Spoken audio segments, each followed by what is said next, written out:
საღამო მშვიდობისა მეგობრებო, ყველაფერი რიგზეა, ნუ ნერვიულობთ, პარასკევია, ჩვენ ვართ ეთერში ტრადიციულად. დღეს 21 მარტია და მართალია დავაგვიანეთ გარკვეულ მიზეზთა გამო, მაგრამ ვართ კვლავ ეთერში, ეს არის FM 98 და 5, ეს არის დიდი სივრცე.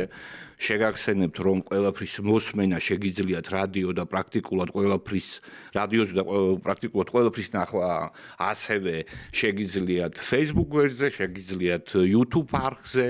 არ დაგავიწყდეთ, რომ დალაიქოთ და დააკომენტაროთ ჩვენი დღევანდელი ძალზე საინტერესო გადაცემა, ვინაიდან დღეს სტუმრად ყავს ორი დიადი სტუმარი, პუბლიცისტი, პოლიტოლოგი და ბევრი რამის თქმა და ბევრი რეგალის ჩამოთვლა შეიძლება როდესაც ლაპარაკობ ქალბატონ ნანა დევდარიანზე, ნანა საღამო მშვიდობისა და საზოგადოებრივი მაუწყებლის ანალიტიკოსი, საერთაშორისო ურთიერთობის სპეციალისტი შოთა თხელიძე. შოთა, მოგესალმები.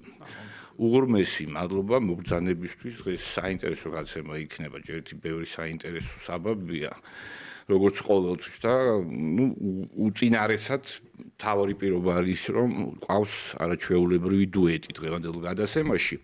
მაგრამ სანამ დავიწყებდეთ, მინდა გაგიზიაროთ ერთი სოციოლოგიური დაკვირვება. მაგრამ ეს დაკვირვება ეყრდნობა ერთ-ერთ კვლევას. მოკლედ ამ კვირაში გამოქვეყნდა World Happiness Report, ეს არის მსოფლიო ბედნიერების ანგარიში. თქვენ შეგიძლიათ ახლა ნახოთ სლაიდები, რომელიც არის მომზადებული ამ ანგარიშის მიხედვით. მოკლედ, ამ ანგარიშის მიხედვით ყველაზე ბედნიერი ქვეყანა არის ფინეთი. თანაც ამ პოზიციას ფინეთი ინარჩუნებს 8 წლის განმავლობაში. წლევანდელ ათეულში ასევე მოხვდნენ დანია, ისლანდია, შვედეთი, ნორვეგია. ამის შემდეგ არავინ თქვას, რომ D ვიტამინის და მზის შუქის ნაკლებობა რაღაც მავნე, ესე იგი, გავლენას ახდენს. შემდეგ არიან ნიდერლანდები, ლუქსემბურგი, კოსტა-რიკა, მექსიკა, D ვიტამინიც, ჯოპლინკეპაშლა. და აქ ყურადღება, ესე იგი, ამ ათეულში შედის მერვე ადგილს იკავებს მსოფლიოში ყველაზე ბედნიერ ქვეყნებს შორის არის დასახელებული სახელმწიფო ისრაელი. პოსტსაბჭოურ ქვეყნებს შორის ყველაზე ბედნიერი ქვეყანა არის ლიტვა. ბალტიისპირეთის ეს ქვეყანა მე-16 ადგილზე ბედნიერების ინდექსში.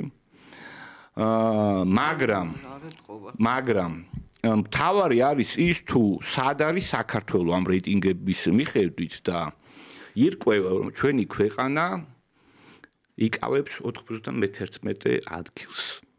და ჩვენს ქვეყანას უსწრებენ ბედნიერებაში შემდეგი ქვეყნები.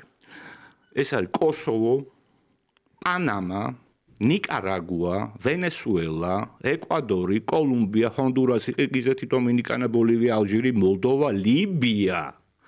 სომხეთი, აი გუშინდელის შემდეგ ალბათ გადაინაცვლებს წესით. ალბანეთი და ტაჯიკეთი. ხალხო, ტაჯიკეთი. 147 ქვეყანა არის ამ რეიტინგში. ახლა რისი თქმა მინდა, მე ტრადიციულად სკეპტიკურად ვარ დამოკიდებული ამ ტიპის კვლევების მიმართ, საერთოდ საჯაროდ გამოქვეყნებული რეიტინგების მიმართ გამოჩნია ეგრეთ ფრთხილი დამოკიდებულება, მაგრამ ამ რეიტინგის მჯერა და რატომ ჩვენზე ბედნიერ ერებში ძალიან ბევრ ქვეყანას ჩვენზე მეტად გაჭირვებულად ცხოვრობენ. ანუ აი მთლიანი შიდა პროდუქტი რო აიღო, მე ხა ვნახე, თქვენ შეგიძლიათ ჩვენო მაყურებელო ნახოთ ეს სლაიდები, კვლავ გავიმეოროთ. მთლიანი შიდა პროდუქტის მიხედვით ჩვენზე წინ მდგომ ქვეყნებს დაახლოებით ნახევარს უგებთ მთლიანი შიდა პროდუქტის ესე იგი შემოსავლით ერთ სულ მოსახლეზე. ასევე უმრავლესობაში დემოკრატიის და თავისუფლების ხარისხი ბევრად ჩამორჩება საქართველოს დემოკრატიულ განვითარებას. გარდა ამისა, მე არ დავასახელე, იქ არის ბევრი ქვეყანა, აი მაგალითად სპარსეთის ყურეს თითქმის ყველა ქვეყანა გვისწრებს. ეხლა მოგეხსენებათ დემოკრატია, ეხლა საუდის არაბეთი არის თეოკრატია, აბსოლუტური მონარქია, აბსოლუტური თეოკრატია. შესაბამისად, ეს რეიტინგიც ამ ფაქტორებს რეიტინგზე როგორც ჩანს, გადამწყვეტი მნიშვნელობა არ აქვს. ძალიან ბევრ ქვეყანაში ან მიმდინარეობს ომი, ან ეს ქვეყანა არის მუდმივი შიდა დაპირისპირების რეჟიმში. ნუ მაგალითად იგივე ისრაელი, ლიბია, ტაჯიკეთი, ისრაელი ომში არის ჩართული, შიდა დაპირისპირება, ლიბიაში სამოქალაქო ომია, შიდა დაპირისპირება, ტაჯიკეთში მუდმივად არასტაბილური ვითარება, ნუ სომხეთი ვიცით ახლა რა მოვლენების შემდეგ და იქაც შიდა პოლიტიკური და სამოქალაქო დაპირისპირება, იგივე ხდება მოლდოვაში და იგივე ხდება ვენესუელაში. ანუ არც სამოქალაქო დაპირისპირება ბევრად უფრო მასშტაბური და საფუძვლიანი ვიდრე საქართველოში არის დღეს არ არის პირდაპირ მიზეს შედეგობრივად დაკავშირებული ამ უბედურებასთან, ვთქვათ, ხო? მაგრამ საქართველო ალბათ ერთადერთი და უნიკალური ქვეყანაა, რომელშიც ბედნიერება იგზალება, რომელშიც სიხარული არის სირცხვილი და სირცხვილი არის ყველაზე სამაყო სიტყვა. რომელშიც საზოგადოების ერთი მცირე ნაწილი ამუნათებს მთელი ქვეყნის მოსახლეობას ახალი წლის აღნიშვნას, იგეცლება ყველა გამარჯვებაზე და წარმატებაზე, მეტიც გამარჯვების და წარმატების მომტანებს უწყობს ბულინგს და არცხვენს იმის გამო, რომ ამ დროს ქვეყნის სახელით გამარჯვებას ბედავენ. შედეგად ვიღებთ რეალობის ჩანაცვლებას, რომელშიც ერთ ყველა საფუძველი აქვს, რომ იამაყოს საკუთარი თავით იყოს ბედნიერი, თუნდაც იმით, რომ მცირე ერებს შორის მხოლოდ მას შესწევს ძალა მოიპოვოს მსოფლიო აღიარება და ტრიუმფალური სვლა სპორტის თუ ხელოვნების დარგში. ამ ნამდვილ რეალობას, ნამდვილ სიხარულს მცირე და უტიფარი ნაწილი მიზანმიმართულად ანაცვლებს სიზულვილით და უიმედობით, რის შედეგადაც ვიღებთ უბედურების განცდას.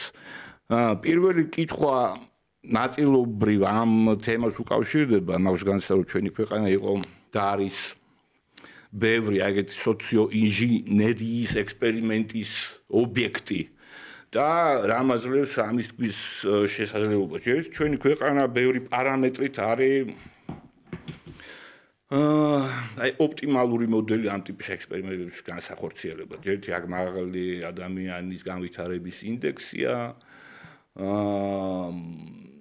აქ არის მეც ნაკლებად მისაღები ან ცხოვრების დონე, ხარისხი და ამასთან ერთად არის სხვა ფაქტორების, მაგალითად ჩვენი ქვეყანა ალბათ კი არა ნამდვილად არის სამეულში შედის, მე შეიძლება პირველ ადგილზე არის იგივე ერთსულ მოსახლეზე, ესე იგი არასამთავრობო ორგანიზაციების კონცენტრირების თვალსაზრისით.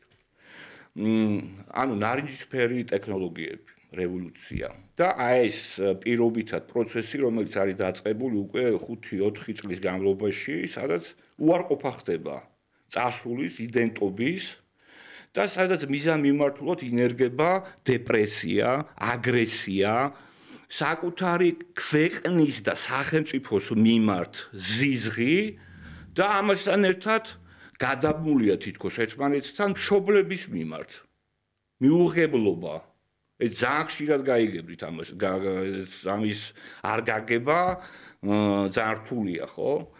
ამ თვალსაზრისით მე მაინტერესებს და რაც მთავარია, აქ რაც ჩვენ ვიხილეთ 2003 წელს და მომდევნო პერიოდებში მე განხორციელებას პოვებს იგივე ამერიკის შეერთებულ შტატებში. იმიტომ რომ აი Black Lives Matter და აი ეს კულტურის გაუქმება და ასე შემდეგ ეს არის მონათესავე პროცესი მე მგონი. მე მაქვს აი ესეთი კითხვა, თქვენი აზრით. ის რომ ესე იგი აი მონსტრი თქვი ხო ეს მონსტრი და უჩხური იქნება სახელმწიფოსგან და ასე შემდეგ. რა უნდა დაუპირისპიროთ ამ პროცესს ჩვენ საზოგადოება, რა შეუძლია გააკეთოს სახელმწიფოს და აი რას იტყვით, როგორ კომენტარს გააკეთებდით აი ამ რეიტინგთან დაკავშირებით, როდესაც ბედნიერების რეიტინგში ხედავთ, რომ ჩვენი ქვეყანა არის არც თუ ისე ცუდი ობიექტურად ცუდი, არც თუ ისე ცუდი მახასიათებლების მიუხედავად არის 91 ადგილას. რას ნიშნავს ეს? რა საფრთხეები მოაქვს და როგორ უნდა გადავლახოთ ეს ხო საფრთხეა ხო, როდესაც ეს რეალობა ხელოვნური ანაცვლებს სინამდვილეს. ფინეთი არის ლიდერი და ბოლო წლებია ასეა ბედნიერების ინდექსით. და ერთხელ ფინეთის ომბუდსმენთან საუბრისას მან თქვა ესეთი საინტერესო ფრაზა, რომ საერთოდ აი დისკრიმინირებულობაო, ეს არის სუბიექტური შეგრძნება. და რამდენიც არ უნდა უმტკიცო ხა ადამიანს, რომ შენ არ ხარ დისკრიმინირებული, შენ ზუსტად ისეთი უფლებები გაქვს, როგორც სხვებს. თუ ის ასე მიიჩნევს სუბიექტურად, ასე აღიქვამს, ესე იგი ის არის დისკრიმინირებული. ეხლა იგივე შეიძლება ითქვას ბედნიერებაზე. თუმცა ძალიან საინტერესოა რა მეთოდოლოგიით ხდება ამის გამოვლენა, იმიტომ რომ ტოლსტოის აქვს ხო ესეთი გენიალური ფრაზა, ნათქვამი, რომ ყველა ბედნიერი ოჯახი ერთნაირად ბედნიერიაო და ყველა უბედურია უნიკალურად, განსაკუთრებულად, როგორც სხვა არავინ. ვინ დათვალა, როგორ დათვალა. მე ძალიან საინტერესოა თვითონ ამ სახელმწიფოების და ამ ერების ეთნოგენეზისი, მათი პრიორიტეტები. ეხლა საქართველო და აი ჩვენი მეზობელი სომხეთი, ხო, მიდრეკილია ყოველთვის აი ტრაგიკული მუქი ფერებისკენ. ჩვენი კონსოლიდაცია ხდება მაშინ, როდესაც რაღაც საერთო უბედურება დაგვატყდება თავს. აი სადღაც მეცაც ვიტყვი, ბედნიერი რო ხარ ამის ჩვენების კულტურა ნაკლებად არის საქართველოში. მაშინაც კი, როცა ადამიანი თავს ბედნიერად აღიქვამს, ის არ ახვევს თავს, ასე ვთქვათ, დანარჩენებს ამ თავის ემოციურ მდგომარეობას. მაგრამ თუ მეთოდოლოგიას მიუბრუნდებით, ახლა როგორც ერთ სულ მოსახლეზე შემოსავლებით ვერაფერზე ვერ შეიქმნე წარმოდგენას, იმიტომ რომ მაგალითად მე მაქვს $900,000 ნეტა ასე იყოს წლიური შემოსავალი, თქვენ გაქვთ 100,000, მეორე 100,000. მაგრამ ჩვენ სამში 300,000-ად გადანაწილდება თითოეულზე, ხო? და ჩვენ ვართ ამავე დროს ის ქვეყანა, რომელშიც არის ვიწრო ფენა, მაგრამ კოლოსალური შემოსავლებით დატვირთული და მათი შემოსავლები რო გადაანაწილო, შეგექმნება ილუზია, რომ ყველა კარგად არის, მაგრამ ყველა კარგად რა თქმა უნდა არ არის. კი, ეს მეორე ამბავია კიდევ შენი ბედნიერება რაზეა დამოკიდებული, ფულის რაოდენობაზე, შემოსავალზე, სტაბილურობაზე, შენი ოჯახის წევრების კეთილდღეობაზე, მათ ჯანმრთელობაზე, ხანდაზმული მშობლების შეგრძნებებზე და მათ ჯანმრთელობის მდგომარეობაზე თუ რაზეა დამოკიდებული, თუ ის რომ მე მაგალითად შემიძლია კვირაში ერთხელ წავიდე თეატრში. ან ვერ წავიდე. ესეც სერიოზული მაჩვენებლებია, ამის სპეციალური გათვლებიც არსებობს, როცა ცხოვრების დონეს იკვლევ, იქ ძალიან მნიშვნელოვანი ის კი არა, რომ პენსიონერი იღებს პენსიას, რომელიც ყველაფერზე ყოფნის. არამედ ის, რომ მას რჩება თავისუფალი თანხა კულტურული ღონისძიებებისთვის, ან სადღაც მოგზაურობისთვის და ასე შემდეგ. ამდენად ჩვენ რა თქმა უნდა ზუსტად ნამდვილად ვერ ვიტყვით, რას ეფუძნება ეს ყველაფერი. ხა სოციალური ინჟინერიას რაც შეეხება, ჩვენთან იყო და არის გიგანტური არასამთავრობო სექტორი, რომელიც იღებდა კოლოსალურ შემოსავლებს და რა თქმა უნდა მათი ამ გადასახედიდან თუ შევხედავთ, ერთბაშად რამდენიმე ასეული ათასი ადამიანი გახდა უბედური, იმიტომ რომ დაკარგა ის, რითიც მოდიოდა ბოლო მოდით ზოგი 20, ზოგი 25, ზოგი 30 წლის განმავლობაში. და ამ შემოსავლებზე თანხებს, რასაც მე პირადად გადამწყვეტ მნიშვნელობას არ მივანიჭებდი, ახლდა ის, რომ ისინი იყვნენ ყველას არბიტრი. მთავრობაზე უფრო მთავრობა, პარლამენტზე უფრო პარლამენტი, ყველაზე ჭკვიანები, ყველაზე კვალიფიციურები. პერიოდულად ჩვენ ხედავდით შეერთებული შტატების ელჩს, რამდენიმე არასამთავრობო ორგანიზაციის ლიდერთან, რომელიც ამით ამტკიცებდა, რომ ეს არის ყველაზე მაღალი სტატუსის ხალხი, ესენი არიან მათი სტრატეგიული მეგობრები. მიაქცეთ ყურადღებას, ქვეყანა კი არა, სახელმწიფო კი არა. აი ეს არასამთავრობო სექტორი არის მათი სტრატეგიული პარტნიორები. ეხლა შორს წაგვიყვანს და ამდენი დრო არ გვაქვს, მაგრამ ის თუ როგორ ხდებოდა ამ ადამიანების დაწინაურება ამ არასამთავრობოების სხვადასხვა სამთავრობო სტრუქტურებში, ეს იქნებოდა პარლამენტი, აღმასრულებელი სტრუქტურები, პრეზიდენტის ადმინისტრაციაც კი ყველგან აი ამ სკოლა გამოვლილი კადრები მიღეთ და უცებ აღმოჩნდა, რომ ისინი არ არიან ის, რაც მათ ასე ვთქვათ, დაარქვეს და რა როლიც მიანიჭეს. და ეს რა თქმა უნდა, ეხლა ერთი ადამიანი რო უბედურე საშინელებაა, მაგრამ ეხლა 300,000 ადამიანი ერთდღეში თუ თავს უბედურად იგრძნობს და მე ამის ყველაფრის გადმონთხევას იწყებს მათზე, ვინც წაართვა ეს როლი, მოდი ესე ჭყალებში ვთქვათ, წაართვა, იმიტომ რომ პირადად მე მათთვის ეს როლი არასოდეს არ მემინიჭებია, მაგრამ სახელმწიფოს მხრიდან გარკვეული პიეტეტი იყო, ხო?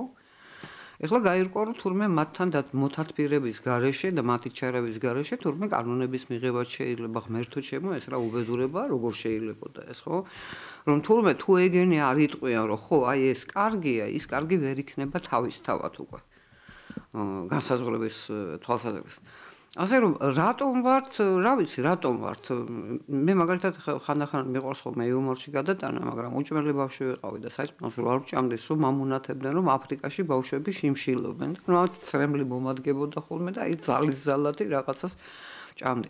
არ ვიცი, ახლა აფრიკის ქვეყნები აქ ცხადი არ იქნებიან პირველ, ასე ვთქვათ, ტოპებში და ასე შემდეგ, მაგრამ აფრიკაში რაზეა ადამიანის ბედნიერება დამოკიდებული? ხანდახან ჭიქა წყალზე, ხო? ხანდახან ერთ მუჭა რაღაცა საკვებზე. ნუ ალჟირი არის ჩვენზე ბედნიერი. ხო, და აი რატომღაც ალჟირი ჩვენზე უფრო ბედნიერია. რთულია ამის ახსნა, მე არ გამოვიკიდებოდი ამას, არც ძალიან ზედმეტ ყურადღებას არ დაუთმობდი და ვიფიქრებდი იმაზე, რომ როგორ შეიძლება მაგალითად მეტი გააკეთოს სახელმწიფომ იმ ადამიანებისთვის, ვისაც საკუთარი ძალებით არ შეუძლიათ რომ გაუმკლავდნენ მაგალითად ჯანდაცვის პრობლემებს. აქ თელისπე ბევრი ნაბიჯი გადაიდგა, რაც სარჯველაძე მინისტრია და ეს უთუოდ მისასალმებელია, მაგრამ აი მაგალითად დაუნის სინდრომით დაავადებული ბავშვებისთვის სერიოზულ გამოწვევად რჩება მათი ჯანდაცვა და მე რამდენადაც ვიცი, დღემდე ყოველ შემთხვევაში მთელ რიგ პოზიციებს სახელმწიფო ვერ აფინანსებს თუ არ აფინანსებს, ვერ ვიტყვი, მაგრამ ეს დახმარება არ არის საკმარისი. რა ვიცი, ერთი ოჯახის ბედნიერება შეიძლება მიღწეული იყოს ასე, როცა შენ იმ ბავშვს იმ პრობლემას მოუგვარებ, რომელიც მისთვის სასიცოცხლოა და მისი მშობლებისთვის გადამწყვეტი, ხო? ამიტომ ახლა მიუხედავად იმისა, რომ გრანტები სხვათა შორის იღებდნენ რაღაც დახმარებას, აი ეს დაუნის სინდრომთან დაკავშირებული ორგანიზაციები და აქ მე მგონი ძალიან მნიშვნელოვანია, რომ თუ კი პრობლემები შეექმნათ გრანტების მიღებასთან დაკავშირებით. გრანტებზე არ ლაპარაკობ. მე მხედველობაში მაქვს დაზღვევას გულისხმობ, იმიტომ რომ მთელი რიგი სპექტრია დაავადებების, რაც მათთვის რისკია და საფრთხეა და ამის დაზღვევა და ამის დაფინანსებაზე ვლაპარაკობ ამ წუთში. ხო და მეც ამას ვამბობ, რომ სახელმწიფომ უნდა მთლიანად უნდა გადაფაროს და ჩაანაცვლოს და თავის საკუთარ თავზე უნდა იყოს ეს ფუნქცია, კი ბატონო. კი, ასე რომ ჩათვალეთ, რომ ერთი ოჯახი თუ სახელმწიფომ შეძლო და გააბედნიერა, ეხლა მე მარტო ერთი მაგალითი მოვიყვანა და უამრავია, ხო? იქ ისე ვრჩება სერიოზულ გამოწვევად, მიუხედავად იმისა, რომ დაიწყო ამაზე ლაპარაკი, მაგრამ მედიკამენტები კი არ გაიაფთა და ნუ ზემოგებაზე მუშაობენ ეს ფარმაცია, ხო ჩვენ. ფარმაციაც არ ქვია, ჩვენი აფთიაქო ქსელები, თორე ჩვენ ფარმაცია რო გქონდეს, ეგ სხვა საკითხია კიდე და ნუ ამაზე ხო, სულ არის ამაზე ლაპარაკი. გადამყიდველები პრაქტიკულად. ხო, ჩვენ ამის საშუალებას არავინ არ მოგცემს, არავის არ უნდა კითხო, რომ მოგცეს საშუალება, შენ თვითონ უნდა გააკეთო. ეხლა მე მესმის, რომ შვეიცარიული მედიკამენტი ჯობია ინდურს, მაგრამ ინდუეთმა აი ამ კოლოსალური მოსახლეობის პირობებში მოახერხა, რომ სერიოზული ფარმაცია. ხო, ეგრეთ წოდებული ჯენერიკები. კი, და მოახერხა ეს და ეხლა, ნუ როცა არჩევანის წინაშე დგახარ და ისე რომ ადამიანს ნუ სასიცოცხლოდ მნიშვნელოვანი მედიკამენტების ყიდვა ფიზიკურად არ შეუძლია, ხო? და აქ ხედავ შენ რომ თავის პირით აქვს აღიარებები გაკეთებული, რომ 1000%-ამდე მოგებას ნახულობდნენ მედიკამენტებზე და დღეს კიდე ზოგიერთი მათგანი თავისუფლებას აძლევს, რომ ჭკუა დაარიგოს აქეთ მოსახლეობას და იქით მთავრობას. ყველანაირად ცუდები არიან და ამათ მილიონები რო იშოვეს, ძალიან მაგრები არიან. მაშინ პირდაპირ თქვა რომ ბიზინა ივანიშვილი ყველაზე მაგარია, იმიტომ რომ მაგდენი ფული არცეც არ აქვს მაგათ ხო, მაგრამ ამას ხო არ იტყვიან, არა ის იმას კი აქვს ფული, მაგრამ არ არის მაგარი და მე კი მაქვს რაღაცა ფული, მაგრამ მე ძალიან მაგარი ვარ. ეს ბედნიერების თემას ეხება სხვათა შორის რა. რამდენად შეიძლება ადამიანი იყოს ბედნიერი, როცა იცის რომ წამალზე 1000%-იანი, 600%-იანი ზედებული თანხა აქვს და ამით მდიდრდება და იცის რომ ძალიან ბევრი ადამიანი მე ჩემი თვალით მინახავს თითო ტაბლეტს ყიდულობს ზოგჯერ, იმიტომ რომ მეტი საშუალება არ აქვს. ბატონო, შოთა ამ თემას მე შევეხები. ზოგადად ეხა ბედნიერება საკმაოდ ფარდობით იცნება, ვისთვის რა არის ბედნიერება, ანუ სხვადასხვა ხარისხი აქვს, ხო? მაგალითად ჩვენ შეიძლება ვთქვათ, რომ შეიძლება რომელიღაცა პალესტინელი დედა ეხაც ბედნიერი იყოს, იმ გაგებით რომ მაგალითად შვილი ცოცხალი ყავს, სახლი ჯერ კიდევ უდგას და ყოველდღე ჭამს. მისთვის ესაა ბედნიერება, ხო? ამიტომ ეს გამოკითხვა ბედნიერების ინდექსი არის საკმაოდ სუბიექტური გამოკითხვა. არა იმ გაგებით რომ შედეგებია სუბიექტური, არამედ მე როგორც ვიცი, ის სტარდება არა სტატისტიკური მშრალი მონაცემების შეწონით, არამედ პირდაპირ გამოკითხვა. არა, გამოკითხვით პირდაპირ ეკითხები. აი მაგალითად ხა ჯინის ინდექსი დგება აბსოლუტურად მშრალი სტატისტიკური, ეკონომიკური მონაცემებით, ხო და ნუ ეს happiness index-ი არის სუბიექტური მონაცემი. ამიტომ მასზე დაყრდნობა და რაიმე დასვენება. ბედნიერება არის სუბიექტური განცდა, რა თქმა უნდა. ნუ ეს არის სუბიექტური განცდა, ხა ეს არაფერი. და ჯინის ინდექსი არის რეალობა, განაწილება შემოსავლების, კი ბატონო. ამიტომ ეს გამოკითხვა რაღაც დასკვნების გამოტანის საშუალებას ნამდვილად არ იძლევა. მაგრამ მოდით ვთქვათ, რომ კანონზომიერება რაღაც არსებობს, ვინაიდან პირველ ხუთეულში არის სკანდინავიის ქვეყნები. რა თქმა უნდა ცხოვრების ხარისხზე არის საუბარი. სკანდინავიის ქვეყნებში მაღალი ასე დეპრესიისა და კი ბატონო რა პატარა საიდუმლო რომ გამოკითხვაში თვითმკვლელები არ შედიან. შედიან ცოცხალი ადამიანები და ისინი მათი აზრი უცნობია გამოკითხვის. მან შეიძლება რაღაც კულტურული ფაქტორი შემოდის, რომ მაგალითად საჯაროდ შენი ცუდად ყოფნის გამოტანა არ არის ბევრ კულტურაში მისაღები, რომ ნუ თქვა რომ საჯაროდ ბედნიერი ვარ. ნუ აი ნანახო ამას ამბობდა. აი რა მე აბსოლუტურად ვეთანხმები, ჩვენ გვახსოვს ეხლა შენგან განსხვავებით, შენთვის საბედნიეროდ ალბათ ჩვენ საბჭოთა კავშირი გვახსოვს და მე მახსოვს რომ 99 წლის 9 აპრილამდე ყოველ შემთხვევაში ჩემი სუბიექტური აღქმა არის ესეთი ერი იყო ბედნიერი. ეს არის პარადოქსი. ბედნიერ სახეებს ხედავდი და ამის 9 აპრილის შემდეგ გადატრიალება, შემდეგ სამოქალაქო ომები, რუსეთთან ომები და ქართველმა შეიძინა მისთვის არაბუნებრივი იდენტობა. როდესაც შენ ხარ უკმაყოფილო, შენ არ ხარ ბედნიერი, შენ არ გიხარია და იმისგან განსხვავებით აი ამას აღნიშნა, ხო აი ჩვენ ხო ვიცით რომ სომხეთის პოზიციონირებაც ანუ გასაგებია რომ ამ ქვეყანას ბევრი ტრაგედია გადატანილი, მაგრამ არანაკლები ტრაგედიები აქვს საქართველოს გადატანილი და სხვა ნებისმიერ ქვეყანას, აი რუსეთს მაგალითად, მაგრამ შენ არ ქმნიდი ბიზნეს განვითარების სტრატეგიას ამის გამო რა. მაგას ვამბობ, როგორც სახელმწიფო. ისე ჩვენ მართლები ვართ, კი გაუსვით ხაზე ჩვენს იდენტობებში რაღაცა საერთოს, მაგრამ ახლა გუშინდელის მე ესეთი ემოციებით ვარ დატვირთული, რომ კიდევ ერთხელ მადლობა რო არ უთხრა ჩვენს ნაკრებს აი შესანიშნავი თამაშისთვის და იმ შედეგისთვის ნამდვილად არ შემიძლია. რაც არ ნიშნავს, რომ სომხეთი უბედური უნდა გახდეს. რა თქმა უნდა. აი თქვენ ისაუბრეთ ერთი საინტერესო კრიტერიუმი შემოიტანეთ ბედნიერების დემოკრატია, ავტორიტარიზმის განზომილება, რამდენად განსაზღვრავს ბედნიერებას და რო საერთოდ არანაირი მიმართება არ აქვს ბედნიერებასთან ამას. და ნუ ეს დასავლეთიდან ყოველთვის მოდის, რომ თუ დემოკრატია არ გექნება, ვერ იქნება ბედნიერი და ახლა ლიბერალური დემოკრატია კარგია, ცუდი, ამას არ შევაფასებ, მაგრამ ხშირად ის არის ინსტრუმენტად გამოყენებული დასავლეთის მხრიდან, რომ სპეციალურად, ასე ვთქვათ, პერიფერიაში მყოფი ქვეყნების სახელმწიფოები, ასე ვთქვათ, დაასუსტონ, იმიტომ რომ დასუსტებული სახელმწიფო ყოველთვის ადვილად სამართავია, ანუ შიდა, ასე ვთქვათ, ეს მულტიპარტიულობაც რაღაცა პანაციად ქცეული მრავალრიცხოვნობა, ესეც არის რაღაც თავსმოხვეული მოცემულობა, ხო?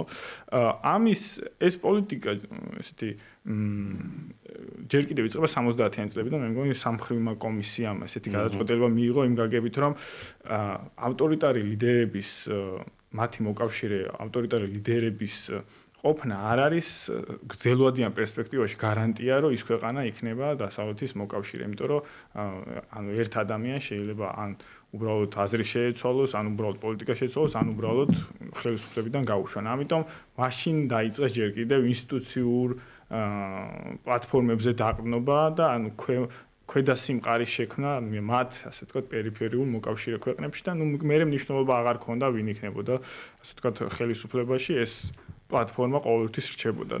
პოსტსაბჭოთა ქვეყნები ამ მხრივ ყველაზე ესეთი თვალსაჩინო მაგალითია, იგივე აი ინჟინერულ სექტორით, სამოქალაქო სექტორით, მათ შექმნეს ეს მყარი პლატფორმა, რომელიც გარანტირებულად ქმნიდა მათთვის აი ამ ქვეყანას აქცევდა გარანტირებულად მოკავშირეს, ასე ვთქვათ, დასავლეთის.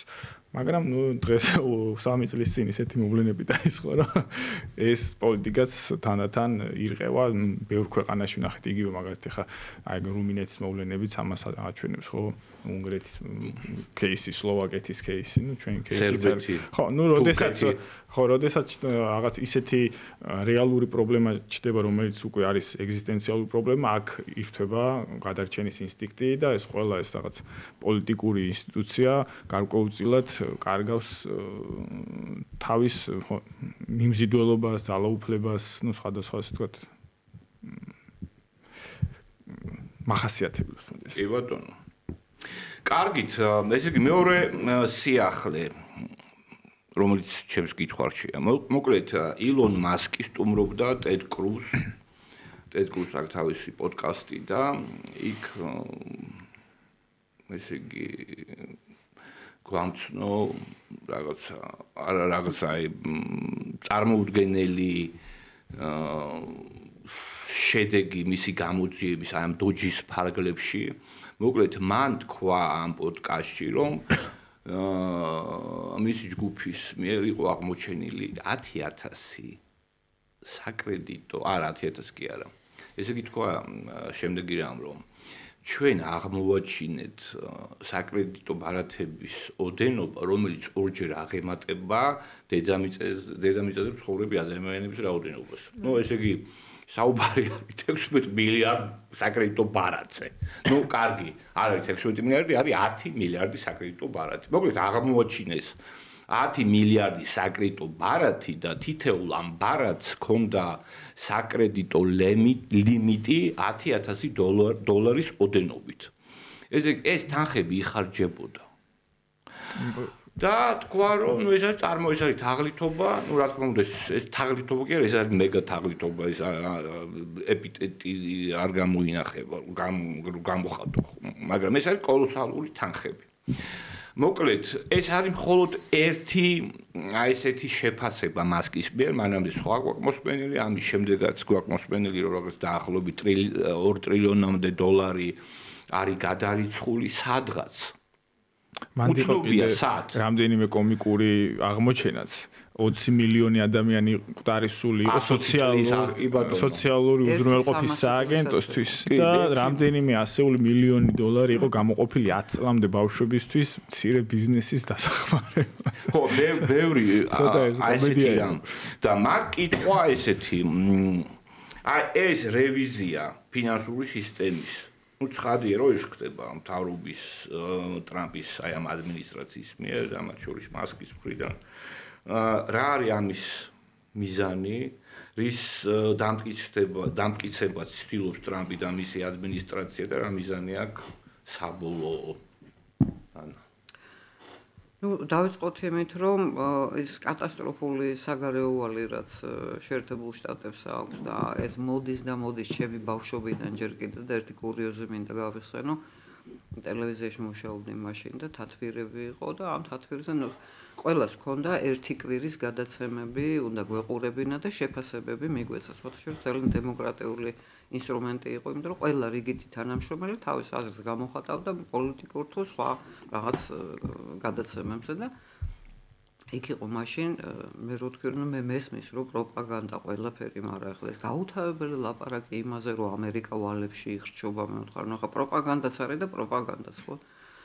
აუწყდა თავმჯდომარეს სიცილით, ნუგზარ ფოფხაძე იყო მაშინ თავმჯდომარე და გაგეცინებაო და მართლა ვალებში იხჭება ამერიკის შეერთებული შტატები. იქ კი არ უპასუხე, მაინც რომ გამოვედი, ჩავთვალე რომ რაღაცას სიმართლეს არ ამბობენ და მე რომ ჩავიხედე და გავარკვე. ანუ იმის თქმა მინდა რომ ეს არის ათეულობით წლის განმავლობაში მოდის ეს პრობლემა, ეს ვალი იზრდება. ჩვენ საერთოდ ხო უნიკალური მოვლენის მომსწრე გავხდით ხა ლარის გაუფასურებაზე იყო სუმუდმეოდ ლაპარაკი და აგერ ჩვენს თვალწინ დოლარი გაუფასურდა ხო დევალვაცია გარნიცად. იქ კიდე Fort Knox-ის სიტუაციები გველოდება, ძალიან საინტერესო შედეგებს ველოდები ამ ინსპექციის შემდეგ. თუ გაბედეს კი. გაბედავენ ალბათ, იმიტომ რომ იყო ეს დაპირება და დიდწილად გადამწყვეტი გამარჯვების გენერატორი იყო სწორედ ეს დაპირებები, რომ კორუფცია ხა ხო ამერიკა ხო მთელ მსოფლიოს ასწავლიდა ჭკუას და კორუფციაში მრავლდებდა და ასე შემდეგ და უცებ გაირკვა, რომ აი ესეთი თვალსაჩინო მაგალითებია თან მე დარწმუნებული ვარ ძალიან ბევრი ფაქტია, მაგრამ მასკს გამოაქვს ის, რაც ყველაზე ადვილად აღქმადია რიგითი მოქალაქისთვის. აი რომ ისმენს იმ წუთში ხდება რომ 120 წლის კაცზე რო არის იქ თანხები გაცემული და ერთი 300 წელზე მეტისას არის. და ამუკიდებლობის დროს არის დაბადებული ტიპი ხო? უფრო ადრე კაც. 2 მილიონი დოლარი აქვს. ჯო როგანის შოუში თქვა სხვათა შორის ჯო როგანი ეკითხებოდა ზუსტად რა გამოაკვირა და მე რო ყველაფერი ვთქვაო, სავარაუდოდ ჩემს სიცოცხლეს საფრთხე დაემუქრება. არა, რაღაცებს ვერ ვიტყვი. ისედაც მე ვფიქრობ რომ რაც თქვა უკვე და რაც იქნება უახლოეს მომავალში უკვე სერიოზული საფრთხის შემცველი და არა მარტო მისთვის, არამედ ტრამპისთვის. ეხლა ჩვენ ვლაპარაკობთ სიძულვილის კულტივაციაზე საქართველოში, მაგრამ ის სიძულვილი, რაც გარკვეულ წრეებს აქვს ტრამპის მიმართ, გაცილებით უფრო მწვავე და მძიმეა, ხო? მასკის მიმართ. ნუ ეხლა ეს ტესლას ავტომობილების დაწვა ეხ საერთოდ უკვე აი ყოველგვარ ზღვარს სცილდება, მაგრამ ეს გეუბნებიან ჩვენგან. არა, აქედან არ წაიღეს, იქიდან ასწავლეს ამათ და მე რა თქმა უნდა, იქ ხო გამოვიყენეთ და ჩვენთანაც ხო შეიძლება რომ გამოიყენო, ეგ არის. თორე ისე საერთოდ ისტორიულად საქართველოს ყოველთვის იყო ესეთი ლაბორატორია რა, იგივე კერძო საკუთრებასთან დაკავშირებით აბაშის ექსპერიმენტი რო ჩატარდა და დაუშვეს ეს კერძო საკუთრება, ხო და არაერთი ასეთი მაგალითის მოყვანა შეიძლება რომ ჯერ აქ ხდებოდა აპრობაცია, მერე კოოპერაცია. კი. ხო და სადამდე მივა ეს ყველაფერი, ახლა ნაწილი გამოქვეყნდა კენედის მკვლელობის დოკუმენტების, მაგრამ მხოლოდ ნაწილი. რა იქნება შემდეგ? თან ახლა როგორ არის? იმის არ იყოს, როგორ შეიძლება ადამიანი ყველაზე ადვილად შეიყვანო, ასე ვთქვათ, დეზინფორმაცია მოახვიო თავს. ერთია, როცა არის მარტო გაბატონებული მედია, რომელიღაც და უნდა არ უნდა სულ ამას უსმენს და გამოათაყვანებ ბოლო-ბოლო. მეორე არის მედიების სიმრავლით ხდება ეს ამბავი. და ეს სიტუაციაც ახლა აი ფაილების გამოქვეყნება, ახლა თქვენ გჯერათ რომ რომელიმე ამერიკელი თუნდაც ექსპერტი დაждდება და 80,000 ფაილს წაიკითხავს? არა, მაგრამ ხო გამოქვეყნდა ეს ყველა. არა, ამას წაიკითხავს ბლოგერი, ანალიტიკოსი და ის მე გაფილტრავს და გამოაგდებს. ხო, ესე იგი თუ 80,000 ფაილს წაიკითხავს, 1-5 წლის მერე ტრამპის მეორევა და რო იქნება თუ მესამევა და შეიძლება იმ დროისთვის დასკვნები გააკეთოს. რატო ვამბობ ახლა მე ამას? უზარმაზარი დოკუმენტია ჩვენი ასოცირების შეთანხმება, ხო, ევროკავშირთან. ხო, გავიარეთ არა, აი ჩვენმა გლობალური კვლევების ცენტრმა ერთადერთმა შეისწავლა ეს დოკუმენტი, აი სულ ყველაფერი თავიდან ბოლომდე და კარგა ხანი დაგჭირდა ამისათვის.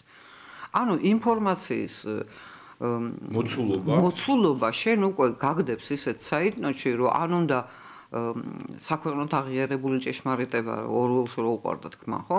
აი ის უნდა გაიმეორო და მაშინ პრობლემა არ აქვს, ან თუ არა და სიმართლის თქმა თუ გინდა, ამას მიაქვს ძალიან დიდი ადამიანური რესურსი და დრო. და კაცმა რო თქვას, რატომ უნდა წაიკითხო კენედის კვლევასთან დაკავშირებულად 50,000 ფაილი, როდესაც ბევრად მნიშვნელოვანი ინფორმაცია გაქვს. ესე იგი საჭირო, ანუ ამ იმი ბევრ უფრო ღირებული ინფორმაცია არსებობს, რომელიც გაცნობა შეთვის პრიორიტეტული უნდა იყოს, ვიდრე რაღაც აი კენედის მკვლელობას მეს მიმაჩნია არის რაღაც დეკორაცია ერთ-ერთი. არა მგონია. ფოკუსირებას ვერ ახდენ სხვა პრობლემაზე და მკვლელობა, რომელიც სკანდალური კი შოქში ჩააგდო მთელი შტატები, მაგრამ როდის არა, 80 წელი ეს არა 80 არ არის, მაგრამ 60 მაგრამ აქ ხო არ არის კენედის მკვლელობაზე ერთეულ ფაქტზე ლაპარაკი. ეს არის იმავე ოპერიდან, რასაც ქვია Deep State. სისტემის დისკრედიტაციას ემსახურება. კი, რას აკეთებდა Deep State ჯერ კიდევ მაშინ. კი ბატონო. და მოვედით აქამდე რაც პრეზიდენტი. კი. და ისიც იმის ვერსიებიც არსებობს, რატომ მოხდა ეს სინამდვილეში და მე ხო ტყილად არ ვახსენე Fort Knox-ი, სწორედ ამ თემასთან დაკავშირებით დაიწყო კენედის წინააღმდეგ მთელი მოძრაობა, ხო, ეს მხედველობაში მყავს ზედასართულები პოლიტიკური ელიტის. რას მოიტანს? ეს მოიტანს იმას, რომ ჯერ ერთი ტრამპმა პირველი ვადისას ბევრი რამ ისეთი დაინახა, რაზეც წარმოდგენა არ შეიძლებოდა ქონოდა, თავის თვალით დაინახა. მაგრამ გორს თამაშობდა წამბევს. და არა, და მიხვდა რომ იმ წუთში ვერაფერს ვერ აკეთებს. აი ეს ერთი ვადის ჩაგდება ბაიდენის პირობებში და მთელი რაც ახლდა იმ არჩევნების გაყალბებას და გამოგებული არჩევნების წართმევას ხო ტრამპისთვის. გულდასმით იმეცადინა და უკვე აი პუნქტობრივად გაწერილი გეგმით მოვიდა ამ არჩევნებზე, როდესაც მოიგო. ანუ ეს ესეთი საშინაო დავალებებია დამუშავებული. რომ ეს პროცესი წავა კიდევ უფრო შორს და მივა შემდეგ არჩევნებამდე. როდესაც მას საკმარისზე მეტი კოზირები დაუგროვდება მოწინააღმდეგესთან და ხედავთ რომ ერთია ზედაპირზე რა ჩანს, მაგრამ მეორეა სიღრმისეული წინააღმდეგობა როგორია. ეს უნდა გადატეხოს ტრამპმა და ეს არ არის ადვილი გადასატეხი.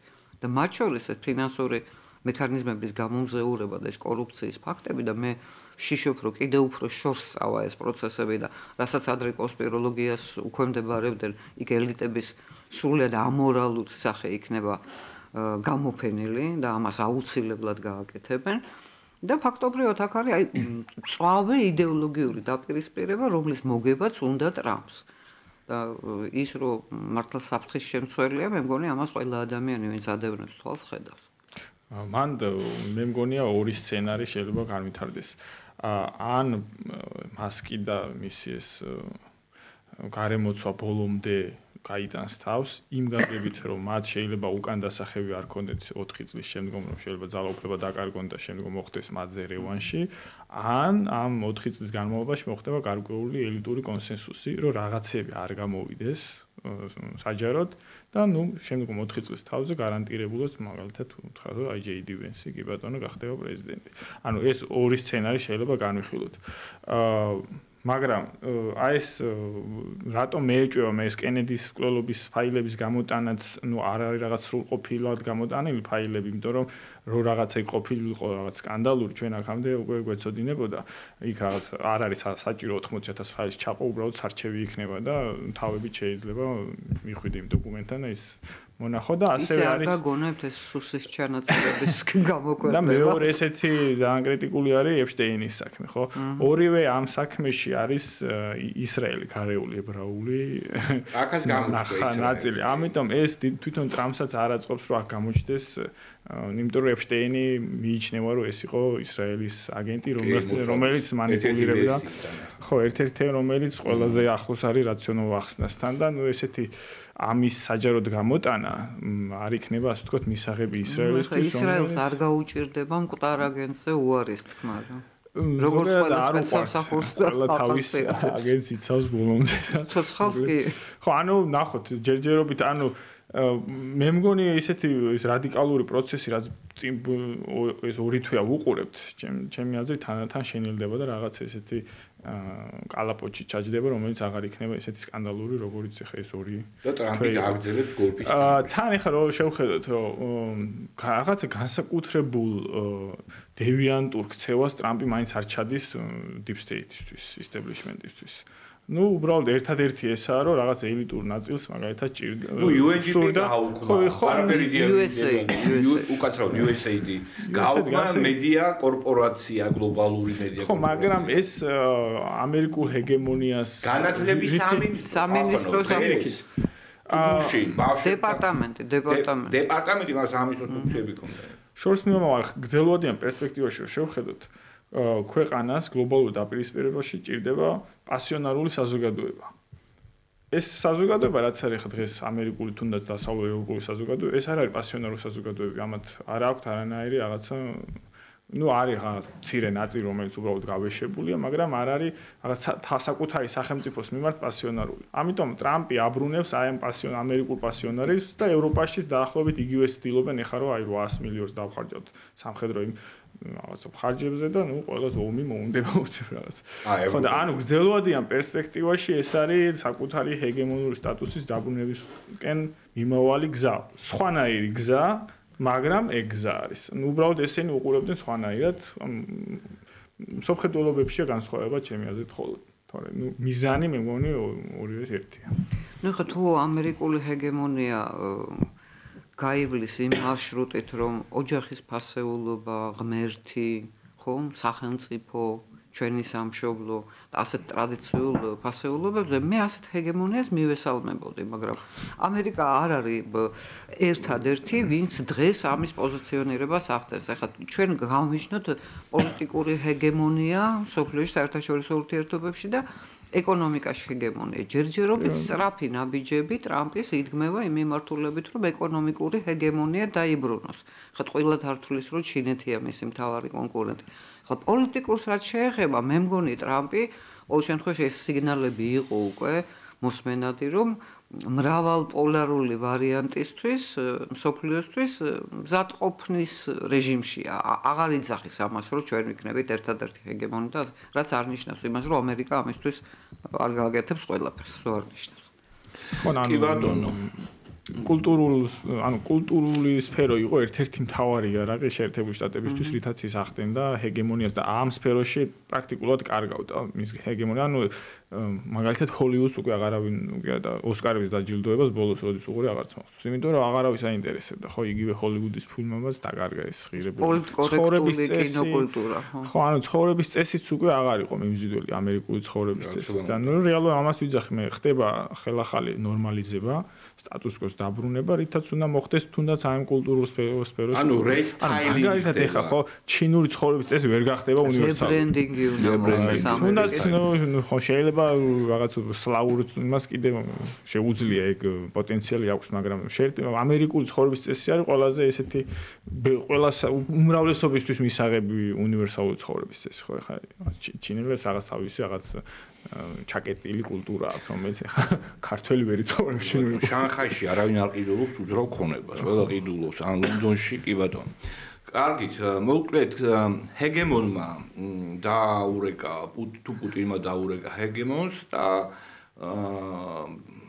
ესე იგი აი მედია მთელი ამ სატელეფონო საუბრის დროს აკომენტირებდა ამ მოლაპარაკების სულელობას და ხანგრძლივობას. ნახევარი საათი გავიდა 1 საათი ნახევარი 2 საათი ლაპარაკეს 2 საათი ნახევარი 2 საათი ნახევარი 2 საათი 20 წუთი შედგა და ეს რეკორდი დაფიქსირდა ანუ პრეზიდენტებს შორის მე მგონი საკავშირის დროსაც კი გენერალ-მდივნებს და ამერიკის პრეზიდენტებს ამ ხანძლივობის საუბრები არ ქონიათ.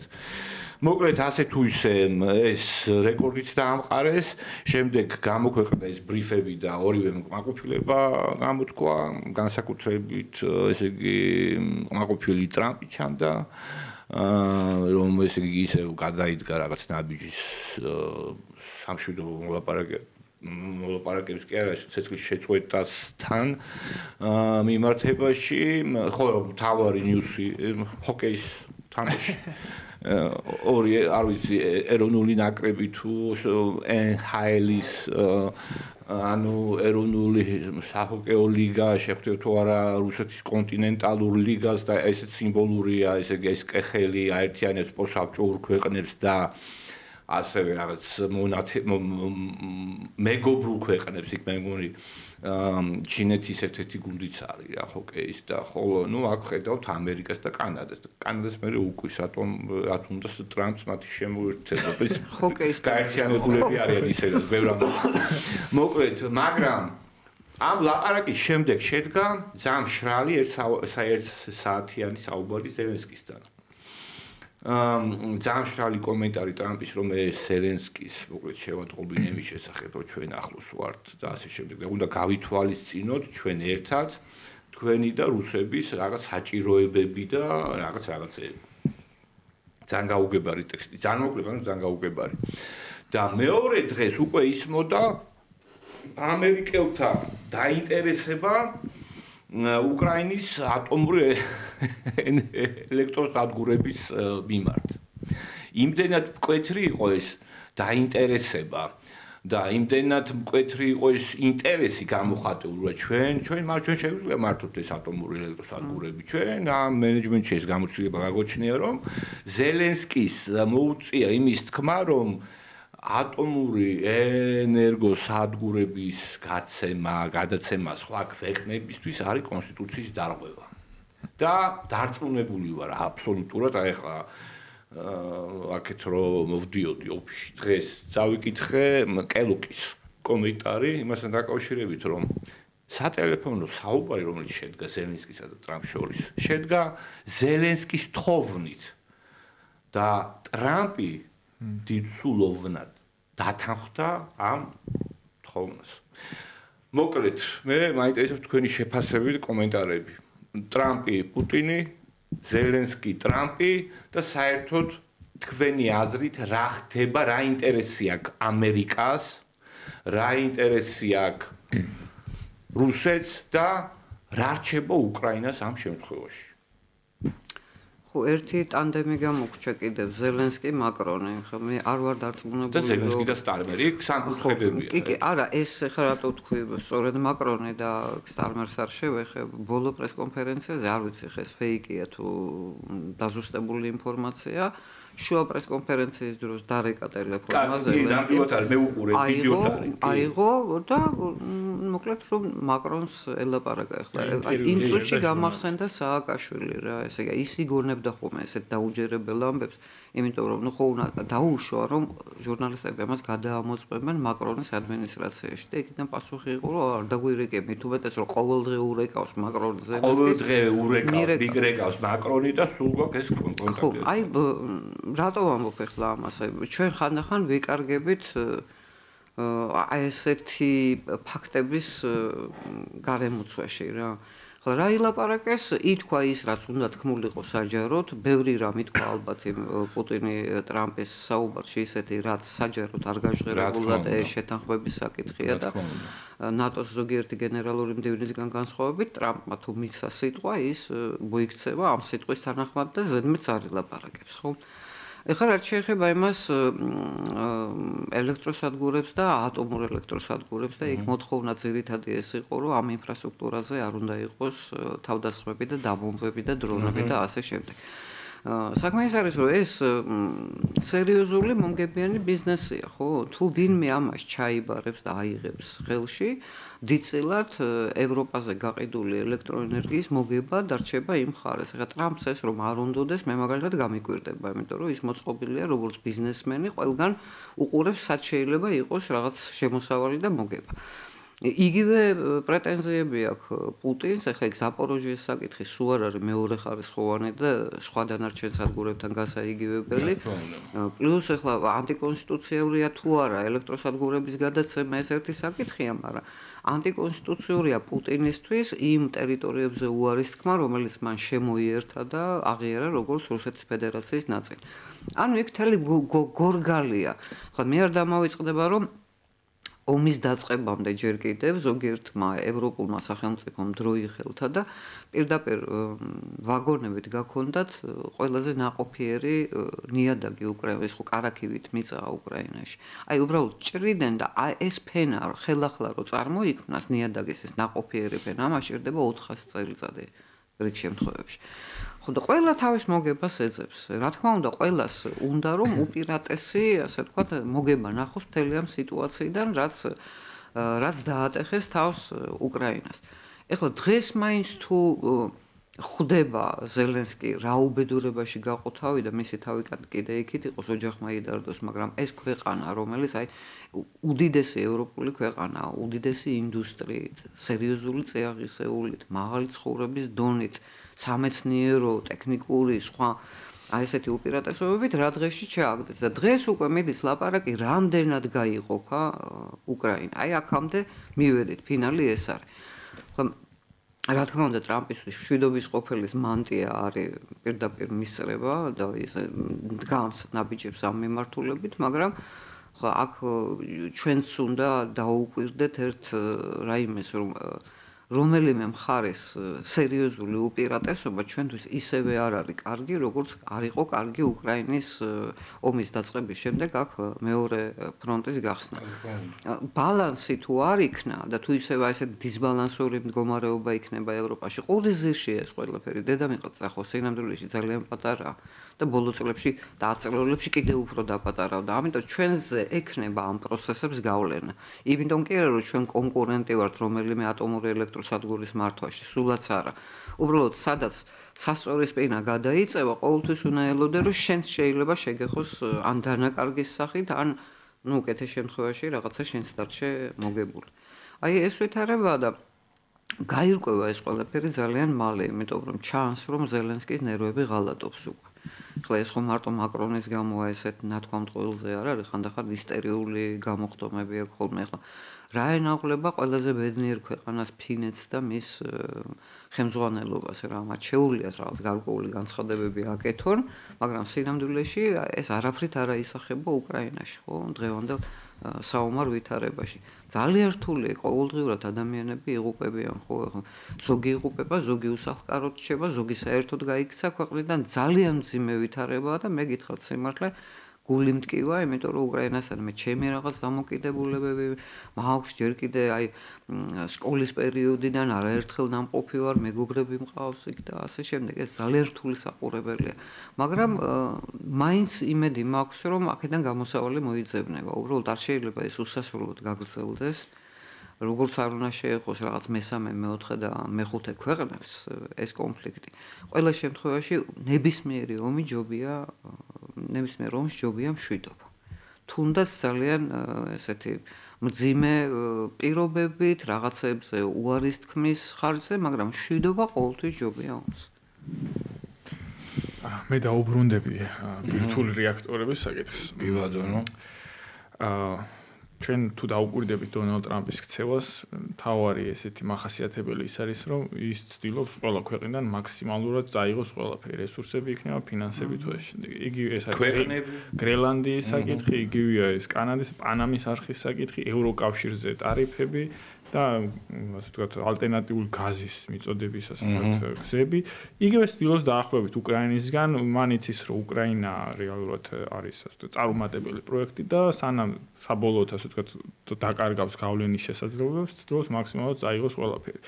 ჩემი აზრით, როდესაც საუბარი იყო ამ მინერალების ხელშეკრულებაზე საუბარი, ჩემი აზრით გაირკვა, რომ სავარაუდოდ 500 მილიარდის ოდენობის მინერალები შეიძლება არც არის უკრაინაში, ან თუ არის უდიდესი ნაწილი უკვე იმ ტერიტორიებზეა, რომელიც უკვე რუსულ ოკუპაციის ქვეშ არის და რაც არის დარჩენილი თვითონ უკრაინის ტერიტორიაზე, გაცემულია ინგლისელებზე. ნუ ეს მოარული ხო აზრი არ გაცემულია ინგლისელებზე ერთი, მაგრამ ის უბრალოდ ამას სჭირდება სერიოზული ინვესტიციები, რომ იქიდან ამოიღონ ეს მინერალები. ომის პერიოდში და სანამ რაღაცა საბოლოოდ არ ჩამოყალიბდება ეს როგორ მორჩება ეს ომი შეუძლებელია ხა იქ რომელიმე ამერიკული კომპანია შევიდეს და რაიმე ინვესტიცია ჩადოს და ნუ ჩემი აზრით მერეც სადაუვა ეს საკითხი. ამიტომ იფიქრეს თეთ სახში და მიადგნენ აი მომენტალური ფულის მიღების საშუალებას უკრაინიდან ეს არის თავარი სიმდიდრე მოდი ასე ვთქვათ, იმიტომ რომ ბევრი ვირტუალური რეაქტორი აქვს. უკვე რაც 2-3 არის აქეთ დასავლეთ უკრაინაში ზაპოროჟიე და მე მგონი კიდევ არის აქეთ აღმოსავლეთ ნაწილში და ნუ ამაზე მიდის სავარაუდოდ ეხლა ვაჭრობა. ეს გამორთულია ახლა ამჟამად რუსებმა გამორთეს ზაპოროჟიე. 4 არის მოქმედი. კი, ზაპოროჟიე გამორთულია. თვითონ რაც შეეხება ახლა რუსეთ-უკრაინის მოლაპარაკებებს, ჩემი აზრით ტრამპი მიხვდა რომ ეს კონფლიქტი ესე მარტივად არ გადაიჭრება. მან თქვა კიდევაც რომ მე ვიხუმრე 24 საათში გადავჭრიდი, ნუ ეს შეიძლება მართლა უნდა, მაგრამ თავი გაიმართლა რომ ჩაიხედა საქმეში, მიხვდა რომ ესე მარტივი გადასაჭრელი არ არის და რეალურად ეხლა ტრამპი ამ შემთხვევაში არის გარკვეულწილად პოლიტიკურ ჩიხში. იმ გაგებით რომ ნუ ეს ამ კონფლიქტს ვერ აგვარებს, მისი მთავარი დანაპირები ეს იყო რომ მორჩენილი იყო დასრულებულიყო ეს ომი და რაღაცა გლობალური ომის საფრთხე თავიდან აერიდებინა სოფლიოსთვის და მეორე ის არის რომ ვერც გადის ამ ომიდან, იმიტომ რომ ესე ხელაღებით ამ ომიდან გასვლა არის მარცხი, რომელიც მიეწერება დონალდ ტრამპის ადმინისტრაციას და მას არ სურს ეს დამარცხებულის იმიჯი კონდეს და არის ახლა უბრალოდ სინჯავს რუსული მხარის მზაობებს გარკვეული მიმართულებებით. არის მოთელვები, რაზეა და წამსვლელი დათმობებზე რუსულ მხარს ასე შემდეგ, მაგრამ როგორც ჩანს, მოსკოვი არანაირი დათმობებზე არ მიდის და ეს კიდე უფრო ჩიხუბ მდგომარეობაში აქცევს ტრამპს. ამიტომ ჩემი აზრით ცოტა ცინიკურად თუ შევხედავთ, თუ პუტინი ართმობს, უნდა დაათმობინოს ზელენსკის. აი რაღაც ესეთი კონფიგურაცია. კიდევ ცალკე საკითხი, აი მაგალითად შეიძლება რუსებს არ სურდეთ ცეცხლის შეწყვეტა, მაგრამ აი უკრაინელებს რო სურდეთ, კიდე შესაძლებელი იქნებოდა რაღაც კონფიგურაციაში ჩამოყალიბება, მაგრამ არ თავად, ანუ ორივე ქვეყანას, რომელიც მონაწილეობს ამ უშუალო კონფლიქტში, არ სურს ამ შემთხვევაში ცეცხლის შეწყვეტა. კი, ახლა ეს კითხვეს რო გვინდა 30 დღიანი, მაგრამ ახლა ეს უფრო რაღაც პოლიტაქტიკის ნაწილია და არა სტრატეგიული გადაწყვეტის ნაწილი. ამიტომ ჩემი აზრით ეს კონფლიქტი გაგრძელდება სხვადასხვა ფორმებით. და მაგრამ წელს დასრულდება. არ ვიცი, როგორ დასრულდება, როგორ დასრულდება ჯერჯერობით. კი ბატონო. ეს დიდი გამარჯვება იქნება ტრამპის თუ ეს წელს დასრულდა, იმიტომ რომ არაფერი პირი არ უჩანს, ახლა უკვე მეოთხე თვე მოდის, ხო, აპრილი ამ წელს. არა, პირველ შანს რესურსი მილევადია. კი ბატონო, რუსებს უპირატესობა აქვს, მაგრამ არც მათ აქვთ კარგად ეხლა. აქ ხო ანუ თავი რესურსებზე არის დამოკიდებული აქ და რაც შეეხება ატომურ სადგურებს, მე მგონია რომ ეს მესიჯი არ იმენ ზელენსკის ეკუთვნოდა რამდენად რუსებს. რომ ჩვენ ვინაიდან ეხლა ატომური ენერგოსადგურების გადაბარება ამერიკელებისთვის, რუსებისთვის უნდა იყოს პირველ რიგში კატეგორიულად მიუღებელი. მიუღებელი კი, მაგრამ ამ შემთხვევაში პუტინმა განაცხადა, რომ ჩვენ მზად ვართ ამერიკულ კომპანიებთან ვითანამშრომლოთ და დონბასის ტერიტორიაზე რაც უნდათ იმას. მაგრამ ეს თანამშრომლობა მე მგონი ეს საკითხი გაიცვლება იმ გასადენების საკითხში, ეს არ იქნება იზოლირებულად მარტო ეს. ეს პრაქტიკულად გადაწყვეტილია, რომ გაზ ნავთობსადენები და პორტები არის ერთობლივი მოხმარების ობიექტები. მაგრამ მე ეს მაინტერესებს უკრაინას რა რჩება ამ შემთხვევაში. გამარჯვებული უკრაინა რას ნიშნავს? ანუ დაცლილი მოსახლეობისგან 20% ზელენსკიც აღარ ამბობს, რომ გამარჯვებული უკრაინა, ხაბარა გამარჯვებაა. არა, გამარჯვებული არა, უბრალოდ დამთავრდა ომი, მშვიდობიანი უკრაინა რა აღებულობს. ანუ არაფერს ხაზა სექტორია?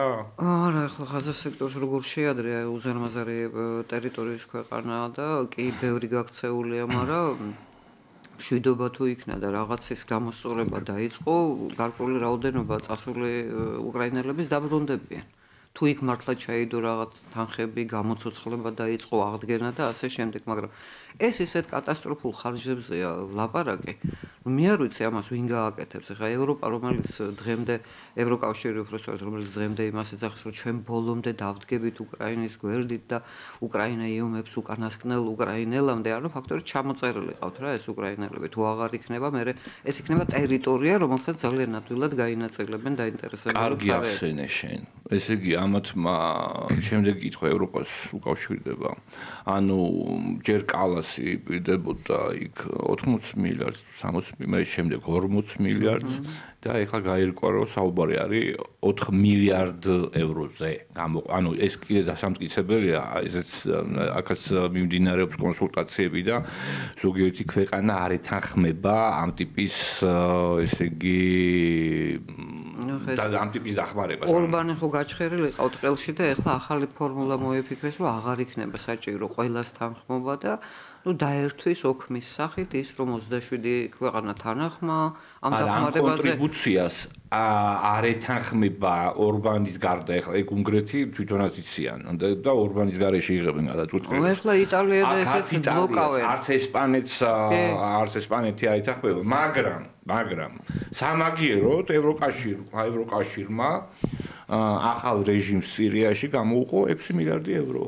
აი ალავიტების და ქრისტიანების მასობრივი აი ამ სადისტური ყველობების შემდეგ და სხვათა შორის ბერბოქი ჩავიდა დღეს ისევ შეხვდა მეორე ვიზიტია დამატებით გერმანიამ კიდე 300 მილიონი 300,000 უკაცრავად ევრო გამოუყო და აქ მახსენდება ბლინკენის გამონათქვამი და დიპლომატებში ეს პოპულარული ციტატა და ეხლა უფრო მეტად ხდება აქტუალიზაცია ამ ციტატის, ანუ მე გულისხმობ ამ ფრაზას, რომ ან ხარ მოლაპარაკების მაგიდასთან ან ხარ მენიუში.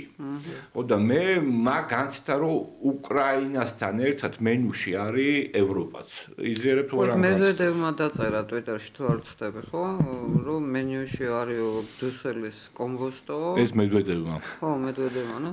ეს მას შემდეგ ეთყობა რაღაცა აჩირიდნოი ზაპოის შემდეგ ესე გამოაწყო შედევრი სადაც. ნუ მაგრამ მენიუს თემა და ესე იგი მამალი, ფრანგი მამალი, ანუ ჩვენს იმაში ტრანსკრიფციაში ქათამი ფრანგული, მაგრამ მამალი რა სიმბოლოა საფრანგეთის, ეს კომბოსტო, ბრუსელის, fish and chips ინგლისური და უკრაინული კატლეტი დამთავრდება, ის ყველა. კიევის კატლეტი დამთავრდება. ხო, მე აი ზელენსკის როგორ შეიძლება რომ ანუ გამარჯვებად გაასაღოს ის შეიძლება მოხდეს შემდგომ თვეებში, ხო? სამი ვარიანტია, რითაც შეიძლება რომ უკრაინამ თქვას რომ მე გავიმარჯვე ამ ომში. ერთი ეს კი ხო. ანუ ერთ-ერთი ამ სამიდან თუ მიაღწია. ერთი ეს არის, ნუ 2014 წლის მოდი ვთქვა 91-ს დავანებოთ თავი 2014 წლის საზღვრებზე გასვლა, მეორე არის ნატოში გაწევრიანება, ანუ მესამე არის ევროკავშირში გაწევრიანება. ნუ პირველზე უთხრეს უკვე ამერიკელებმაც რომ ეს პრაქტიკულად ჩვენც აღარ შეგვიძლია და შენ როგორ მარტო მოახერხე არ ვიცით.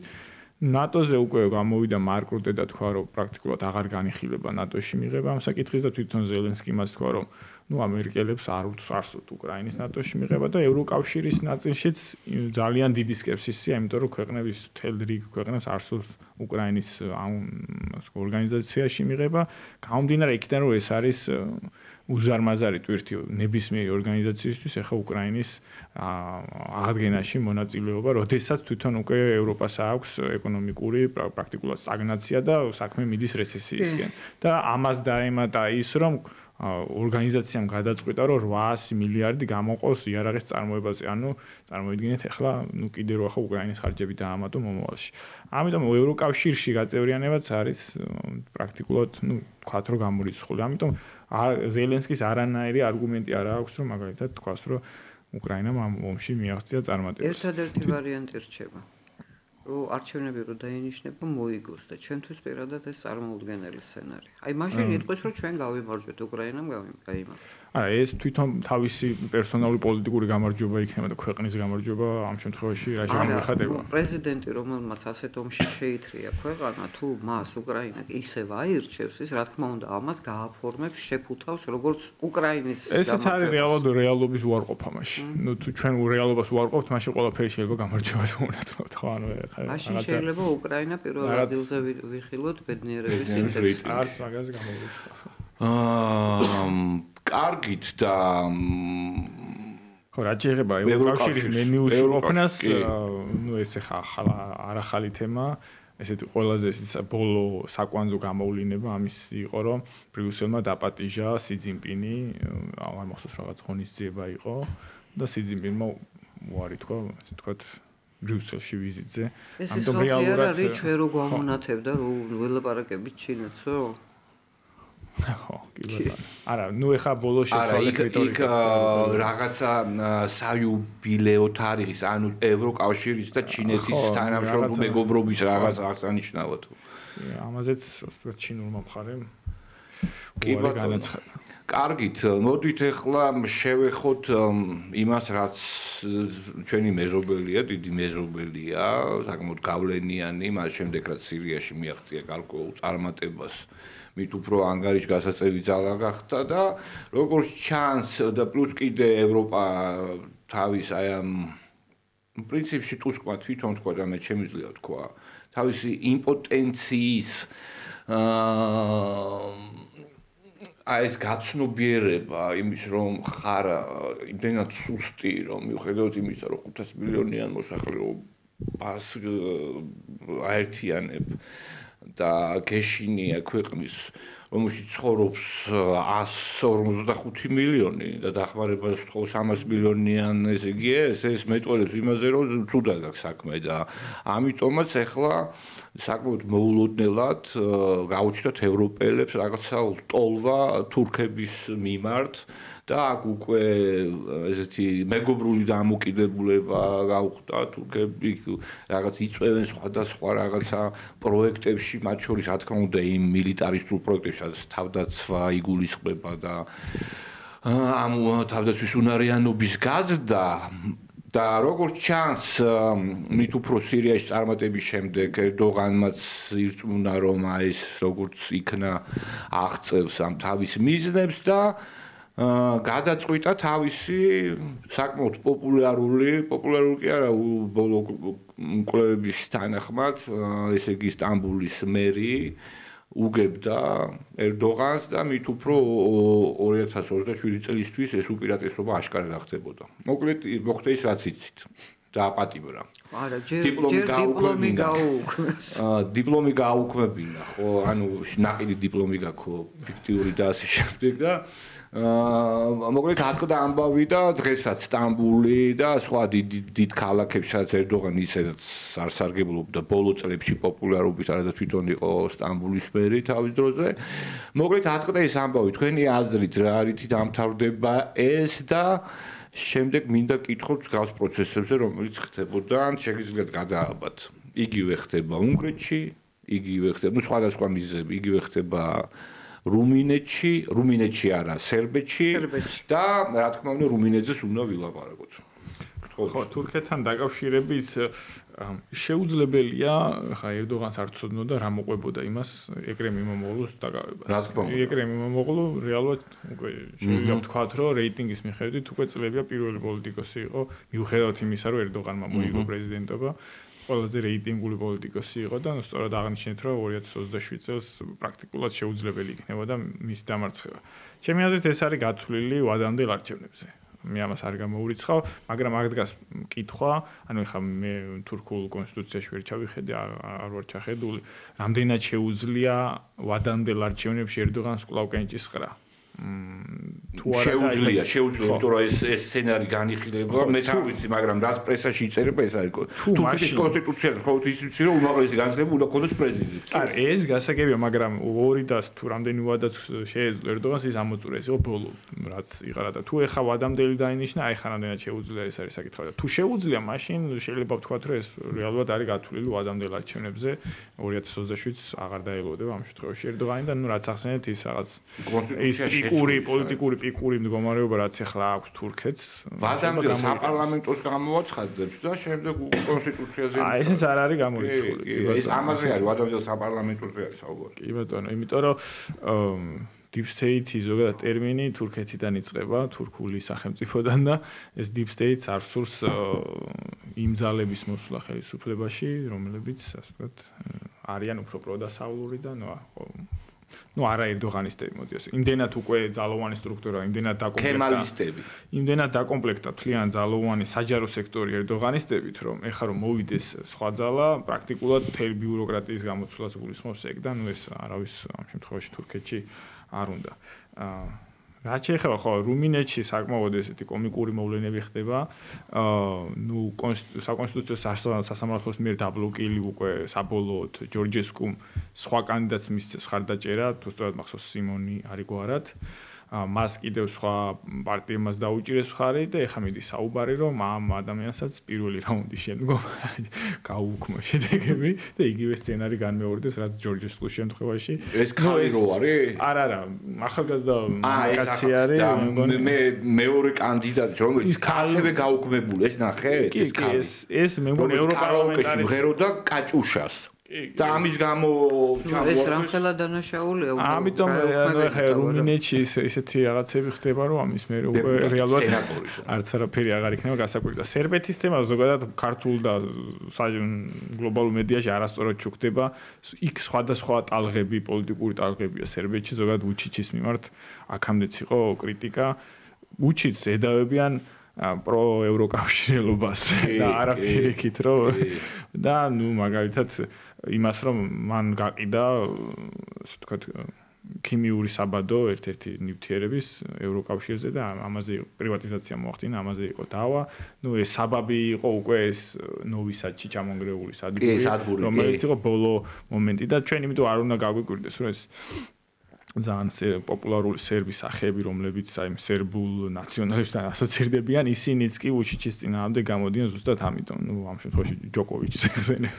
ამიტომ არასწორად ჩუქდება იქ, მაგალითად თუ ნახავთ ხა იქ კი არ ჩუქდება არასწორად ჩვენი ოპოზიციური სეგმენტი არაადეკვატური რატომღაც უხარიათ მე ვერ მივხვდი ხო ვუჩიჩზე ბევრად უფრო პრორუსული აი იგივე და ვუჩიჩს ასე ედავებიან კოსოვოსთან რაღაც აი ბუნდოვან ურთიერთობებს რომ აი არც იქით არც აქეთ და გადაწყვეტილების მიუღებლობას ედავებიან ამ შემთხვევაში და ზოგადად სერბული ნაციონალური საკმაოდ ძლიერი ფენომენია და იქ საერთოდ საპირისპირო პროცესია ვიდრე ჩვენ აქ წარმოგიდგენთ და გარდა ამისა გადამდგარი არის მინისტრთა კაბინეტი და ვუჩიჩი ამ მინისტრთა კაბინეტებს ცulis ყოველ წელიწადში ორჯერ მე მგონი ხო მე მგონი ხო სერბეთიც სუპერ საპრეზიდენტო რესპუბლიკაა და პრეზიდენტს აქვს ეკრძალვა რა თქმა უნდა კი ნანა შეხო არ გეჩვენება რომ ერდოღანმა ამიტომაც გაბედა ის რაც გაბედა ჯერ ერთი ხა თურქეთი ამ თვალს ლიბერალური დემოკრატია არასოდეს ყოფილა ხო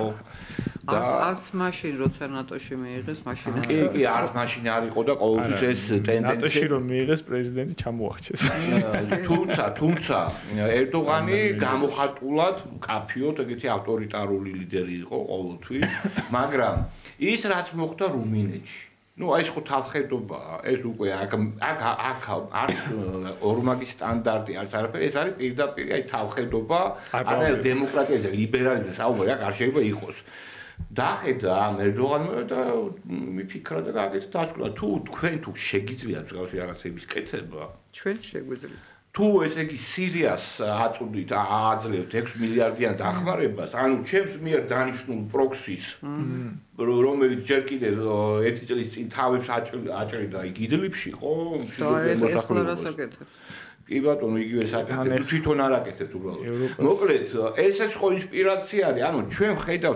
ხედავთ ამ ეგრეთ წოდებულ ავტორიტარულ ტენდენციებს ყველგან შტატებში, ევროკავშირში, ბრიტანეთში, თურქეთში, რუმინეთში, ასფიქოში. მე ვფიქრობ ერთ რამეს, რომ ჩვენი აი მაყურებლების და მსმენელების უმრავლესობა რატომღაც ჩემი სუბიექტური შეგრძნება ასეთი, რომ რატომღაც მიიჩნევს, რომ deep state-ს ებრძვის ტრამპი და ებრძვის ივანიშვილი. მეტი არავინ სოფლიოში. ეხლა ეს ისეთი ტრენდული საკითხი გახდა, რომ ამით ხელის მოთმობას ეცდება ძალიან ბევრი და ერდოგანი პირველ რიგში, იმიტომ რომ ის ცნობილია იმით, რომ ამ ტენდენციებს ყოველთვის ძალიან კარგად თვლის და სათავისოდ იყენებს ხოლმე, ხო? აქაც მე ვფიქრობ, რომ იგი ბოლომდე წავა, ისევე როგორც თავის დროზე ნატოს ბაზას შეუვარდა თურქეთში და თქვა, რომ იქიდან აპირებდნენ მის დამხობას. ეხლაც ამ თემატიკას გამოიყენებს, რომ აი გარედან უნდა ჩემი დამხობა თორე ხალხს უყვარ მე და ეხლა ალბათ უყვართ კიდევაც რაღაც რაოდენობას, ხო? მაგრამ ჩვენ ვიცით, რომ ასეთი გადატრიალებები კეთდება უმცირესობის მიერ უმრავლესობის სახელით, ხო? ხო და აი ეს турბულენტული სიტუაციები უამრავ ქვეყანაში, რაც ჩვენ აქ ჩამოვთვალეთ და იმის გარდა კიდე შეიძლება ერთი მაგდენის დასახელება. წავა სწორედ ამ ნიშნის ქვეშ, რომ მე თუ უნდათ რომ დამამხონ ეს შემოსახლეობას კი არ უნდა, ვიღაცას უნდა გარედან deep state-ს უნდა. და ამდენად ახლა ტრამპის შეტევა deep state-ზე ეს ძალიან კარგი საშუალებაა და ხელზე დასახვევი. ახლა ის რაც რუმინეთში მოხდა, უბრალოდ აღარაფერში აღარ ეტევა რა. კიდე შეიძლება ვიღაც გამოჩნდეს და იმასაც გაუუქმონ არჩევნების შედეგები და მაშინ დანიშნონ ვიღაც ვინც მაგათ აწყობთ და იქნება თავიდან ბოლომდე, მაგრამ ეს ასე ვერ გაგრძელდება. ეხლა ყველას აქვს ხოლმე იმედი, როცა დიდი არეულობაა, რომ მე რაღაცნაირად გამოუძლები, მაგრამ დგება ის მომენტი და ის ვითარება, როცა ვეღარ გამოძვლები. ძალიან კაფიო ნაბიჯები უნდა გადადგა. ხლა ერდოგან არ ვიცით ჩვენ ყველაფერი ღვთის ხელშია, ხა 27 წლამდე რა შეიძლება მოხდეს, როგორ შეიძლება, ყველაფერი შეიძლება მოხდეს და ადამიანი კაცი ბჭობდაო და ღმერთი იცინოდაო, ხო?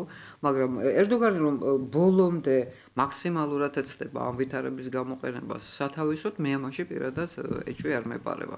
ისევე როგორც რუმინეთში ეს კომედია უნდა დამთავრდეს და დამთავრდება. არ შეიძლება ეს უსასრულოდ გაგრძელდეს. იმ ჩამონათვალში ჩვენ კიდე საბერძნეთიც გამოგვჭა, სადაც ესეთივე მღელვარებაა და რაღაცა ისეთი შეგრძნება მაქვს, რომ რაღაცა ერთი კონსოლიდირებული მიდგომა თუ არ გამომუშავდა, ეს სიტუაციები არ დაწყნარდება, ეს იქნება გაუთავებელი. კონსოლიდირებული სად? ვის და ვის შორის უნდა მოხდეს? არა, ვის და ვის შორის კი არა, იგივე ევროკავშირის ბიუროკრატია უნდა გაუწიოს ანგარიში იმას, რომ დამთავრდა, ყველაფერი დამთავრდა. რეპუტაცია ნულზე. მაშინ სახში უნდა წავიდეს ეს. არა. სხვანაირად არ გამოდის. ეხლა რაშია ეს? მე როგორც არ უნდა მოგწონდეს ჩვენ დემოკრატიული სისტემები, ან მოგწონდეს, ან არ მოგწონდეს, ხო? დემოკრატიას აქვს რესურსი თვით განახლების. მე არ მეპარება რომ ევროკავშირის შიგნითაც ეს რესურსები გამოჩნდება და გამოღვიძება მოხდება, იმიტომ რომ ეს ასე ვეღარ გაგრძელდება, ეს გაბერილი მითი და რაღაცა ეს შექმნილი სურათი ხო ყველამ დაინახა რომ ამის უკან არაფერი არ დგას, ხო? შეიძლება რამდენიმე წლის წინ კიდე ეფიქრა ვიღაცას რომ აი რაღაც ეს კი არ მომწონს ეს გადაწყვეტილება, მაგრამ ეთყობა ამის უკან რაღაცა ჩანაფიქრია. ჩემი არ იყო პარლამენტში რომ მოხდე 92 წელს პირველ 6 თვე ხმა არა მომიღია, იმიტომ რომ ხო იქ პროფესორები იყვნენ, დამსახურებული ხალხი, სერიოზული და უსმენდა აშკარა სისულელეს ამბობს და მე ჩემთვის ვეუბნებოდი რომ ეთყობა ამ სისულელის უკან არის რაღაც, რაც მე არ ვიცი რა.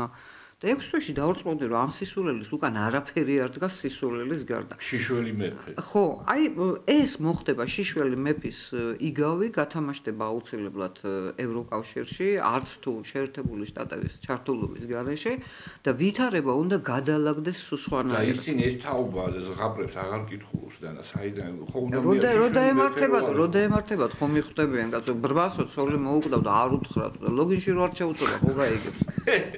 ხო და აქ რა ხდება? აქ და ეროტიზმიც აღარ არის აქ რა. ანუ არც არავინ ავის არ უწვება ლოგინში. აქ არის სხვა რამე. რა კი ეს რუმინეთში ხდება და ხდება ამ საპროტესტო განწყობების ახალისება სლოვაკეთში, უნგრეთში, სერბეთში იმის გამო რომ არასაკმარისად ლოიალურია ევროკავშირის მიმართ უჩიჩი, თორე სხვა კი არაფერი ხდება. ამით ევროპა ხომ არ გეუბნება ყველას, რუსებს, ამერიკელებს, თურქებს, ანუ ყველას მოკლედ რომ იცით რა არის ეს რაღაცა ნაციონალურ კონსერვატიული ტალღა მე არ შემეხება. ლიბერალიზმის უკანასკნელი ბასტიონი არის აქ, ჩვენ ამას აქ დავიტოვებთ, ჩვენ არ დაუშვებთ აქ რუმინეთში ჯორჯესკუს მოსვლას. ჩვენ არ დაუშვებთ აი ამ ესე იგი საბოლოო დეგრადაციას, როგორც ისინი თვლიან ამ რეჟიმის უნგრეთში და არ დავთმობთ ამ საბოლოოდ ორბანისტვის ამ რეჟიმს. მე პირიქით ვფიქრობ, რომ ევროკავშირი ქმნის რაღაც ესეთ ავტონომიურ რაღაცა სტრუქტურას, რომ იქ უფრო გაძლიერდება ეს ავტორიტარული ტენდენციები, აქ დემოკრატიის განვითარების ლიბერალური ავტორიტარიზმი. ხო, ლიბერალური მაგას გულისხმობ, ლიბერალურ ავტორიტარის პრინციპში სხვა გამოსავალი არც არის. ჩვენ ვთქვით, რომ ყველაფერი გახდა ბევრად უფრო ავტორიტარული. ეხლა როდესაც ინგლისში მენტალური დანაშაულის გამო აპატიმრებ ადამიანს, იმის გამო რომ ლოცულობს ეს მეტი ორველიც კი ვერ მოიფიქრებდა ამდენს ხო? მან რუმინეთი არ არის მხოლოდ რუმინეთი. ეს ქვეყანა ბევრისთვის შეუმჩნეველი ქვეყანას აქვს ძალიან დიდი გეოპოლიტიკური მნიშვნელობა. ერთი იმას რომ ნატოს ყველაზე დიდი ბაზა ევროპაში, მეორე რუმინეთი არის მთავარი პლაცდარმი, რითაც შეერთებული შტატები აკონტროლებს შავ ზღვას. და მესამე კიდევ მნიშვნელოვანი რუმინეთის პოლიტიკური დაკარგვა იწვევს მოლდოვის დაკარგვასაც. მოლდოვაში მაია სანდუს მომავალი აღარ იქნება, იმიტომ რომ ეს ორი ქვეყანა პრაქტიკულად ერთმანეთზე გადაბმული და ამიტომ ეს არის რეალურად რუმინეთის დაკარგვა არის სტრატეგიული მარცხი და არა რაღაც ტაქტიკური დანაკარგი, იმიტომ რომ შავ ზღვაზე კარგავ გავლენებს, კარგავ პოსტსაბჭოთა ამ ქვეყანას, რომელიც თვითონ ევროკავშირში მიდის და ანუ ეს ბევრი პოლიტიკური მარცხია ერთად. მაგრამ აქაც კითხვებია შოთა, თუ მე აბსოლუტურად გეთანხმები იმაში, რომ რუმინეთის სტრატეგიული პლაცდარმია ნატოსთვის. ხო. მაგრამ დღეს უკვე სხვა კითხვები ნატოში ამერიკა იგულისხმება? აი თმობენ უკვე მთავარი სარდლის თანამდებობას, რომელსაც უცვლელად 75 წლის განმავლობაში ამერიკელი იკავებდა. აძლევენ ევროპელებს.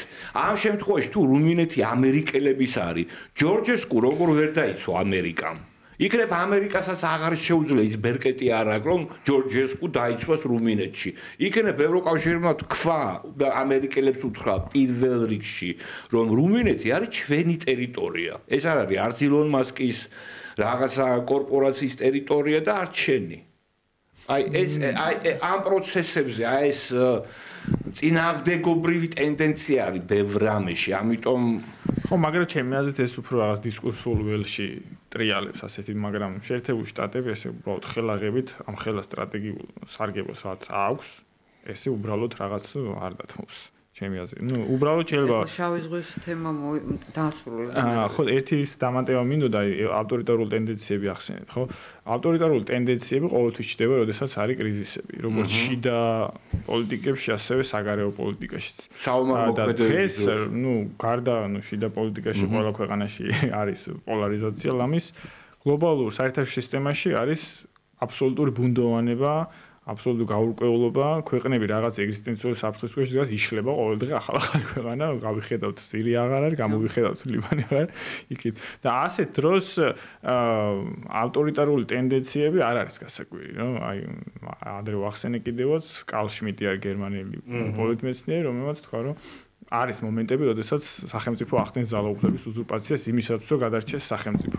დაახლოებით იგივე რაღაცებს ხედავთ ახლა ჩვენ და ეს ეხება ევროკავშირსაც. ამის მომხრე იყო არასიტუაციური თვალსაზრისით. ხო, ანუ ევროკავშირიც იგივე კონდიციაშია, რომ თუ ეხა ის ასე უბრალოდ ხელაღებით დაუშვებს დემოკრატიულ პროცესებს და რაც გინდა ის მოხდეს საკუთარ წევ ქვეყნებში, ის უბრალოდ მომავალი არ აქვს. რამდენიმე დღე შეიძლება ორგანიზაცია გაქრეს. ამიტომ ისიც ახდენს ძალაუფლების უზურპაციას და ხდება ის რაც ხდება რუმინეთში და დანარჩენ სხვა წევ ქვეყნებში.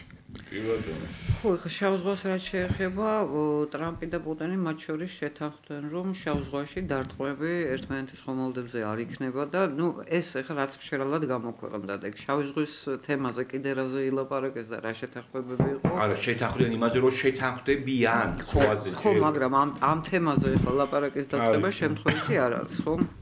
ეხლა რუმინეთს რაც შეეხება, რომელიც გარდა აი ამ სტრატეგიული ასე ვთქვათ მისი დანიშნულებისა არაფრით ის მიმზიდველი არასოდეს არ ყოფილა და დღესაც ის არის ევროკავშირის ყველაზე ღარიბი ქვეყანა მოვით პირდაპირ თქვა და სულ მაგის წამოსაძახებელი ხდება რომ ამათ ჩვენ ვინახავთ ესენი ვინ არიან არა მარტო რუმინეთი მაგრამ ამ შემთხვევაში პირველ რიგში რუმინეთი აქაც ახლა მე ვფიქრობ რომ ისევ იმ თემას უბრუნდები რომ აი ეს ავტორიტარიზმის ტალღები არაფერს არ მოუტანს ევროკავშირს იმიტომ რომ ხა ბრიტანეთის გასვლა არ იყო შემთხვევითი არც ისაა შემთხვევითი რომ ფაქტობრივად აი თვითონ ბრიტანელები უძახოდნენ ციხის რეჟიმიაო ეს ევროკავშირი კი არა ციხის ეს არისო და კონსტიტუციაც ასეთი იყო ხო რომელიც გასვლას არ ითვალისწინებდა და რა თქმა უნდა იმდენად დიდი არის საფრთხე რომ ჩამოიშალოს თან მოდით პირდაპირ თქვათ ახლა ისევე როგორც დოლარის ძალას განაპირობებს მხოლოდ ჩვენი ნდობა დოლარის მიმართ და ამის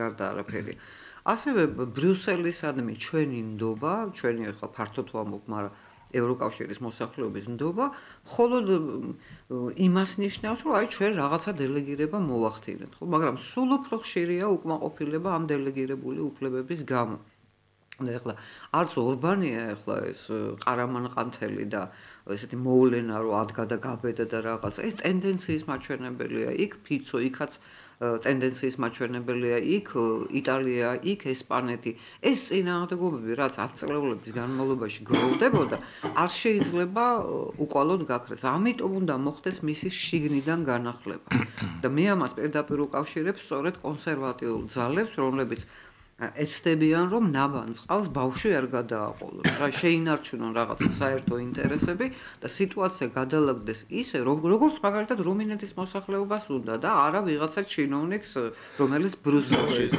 მოსაზრება გამოთქვა კიდევაც ვიქტორ ორბანმა ეს ტვიტერზე რომ დაწერა პირველი პუნქტი ეს იყო რომ ჩვენ უნდა შექმნათ ერების ევროპა ზუსტად ეს რაღაც ფედერალიზებული ერთი სუბიექტი ხო ევროპის შეერთებული შტატები ამიტომ მე მაინც ხედავ რომ პერსპექტივა აქეთ უფრო არის და მე მგონი ეს ძალიან ბევრ შიდა დაპირისპირებას დაალაგებს ევროკავშირის შიგნით და ჩვენც ეს გვინდა, ეხლა ჩვენ არ გვჭირდება ყურიზირში რაღაცა კონფლიქტები და შიდა დაპირისპირებები და სამოქალაქო ომები და ასე შემდეგ.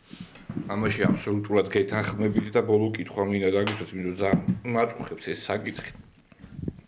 ანუ ესე იგი ალ-სისი, ეგვიპტის ეს პრეზიდენტმა განაცხადა იმის შესახებ, რომ ნუ ყოველ შემთხვევაში ეგრე გავცელდა, მე მეორე სიახლე რომელიც ადასტურებდა ამ ამბავს არ მინახავს და ვამბობ იმას არ არის გადამოწმებული, მაგრამ არც არაფერი არის დაუჯერებელი და ეს მაწუხებს სწორედ. მოკლედ შეთანხმდა გამოაცხადა იმის შესახებ, რომ თანახმა იმაზე, რომ გადმოასახლოს 2 მილიონი პალესტინელი ეგვიპტეს ტერიტორიას. მე ვნახე რომ უარყვეს ეს ინფორმაცია ეგვიპტეს. ძალიან კარგი თუ უარყვეს, ძალიან კარგი, მე არ მინახავს უბრალოდ უარყოფა, მაგრამ თუ ეს ასეა. ეს ნიშნავს იმას, რომ ტრამპის გეგმა ხდება რეალისტური. მაგრამ მე მაწუხებს ის, რომ იქნება პრეცედენტი. ანუ ამერიკას ან რომელიმე მმართველს რაღაცა ისე გადაწყვიტა რომ შეუძლია ერის გადასახლება სხვა ქვეყანაში, ისე რომ არც ეკითხება ქვეყნის შემოერთება. ხო, ნუ სხვა ქვეყნების შემოერთება, ეს მსოფლიო ისტორიას ეს ახსოვს, დეპორტაციას ახსოვს ახლა საბჭოთა კავშირის ისტორიაში იყო ეს. რა სტალინს რას ერჩიოდნენ მაშინ, სხვა არაფერი გაუკეთებია. რა მსოფლიო კაცობრიობის ისტორიის რა ეტაპზე შევდივართ, როდესაც 21 საუკუნეში საუბრობთ აქ ტექნიკურ პროგრესზე, ეგ ფუკუიამამ ლიბერალიზმის ის ტრიუმფი გამოაცხადა და ასე შემდეგ, მოკლედ რაღაც უფრო ცივილიზებული გახდა. რა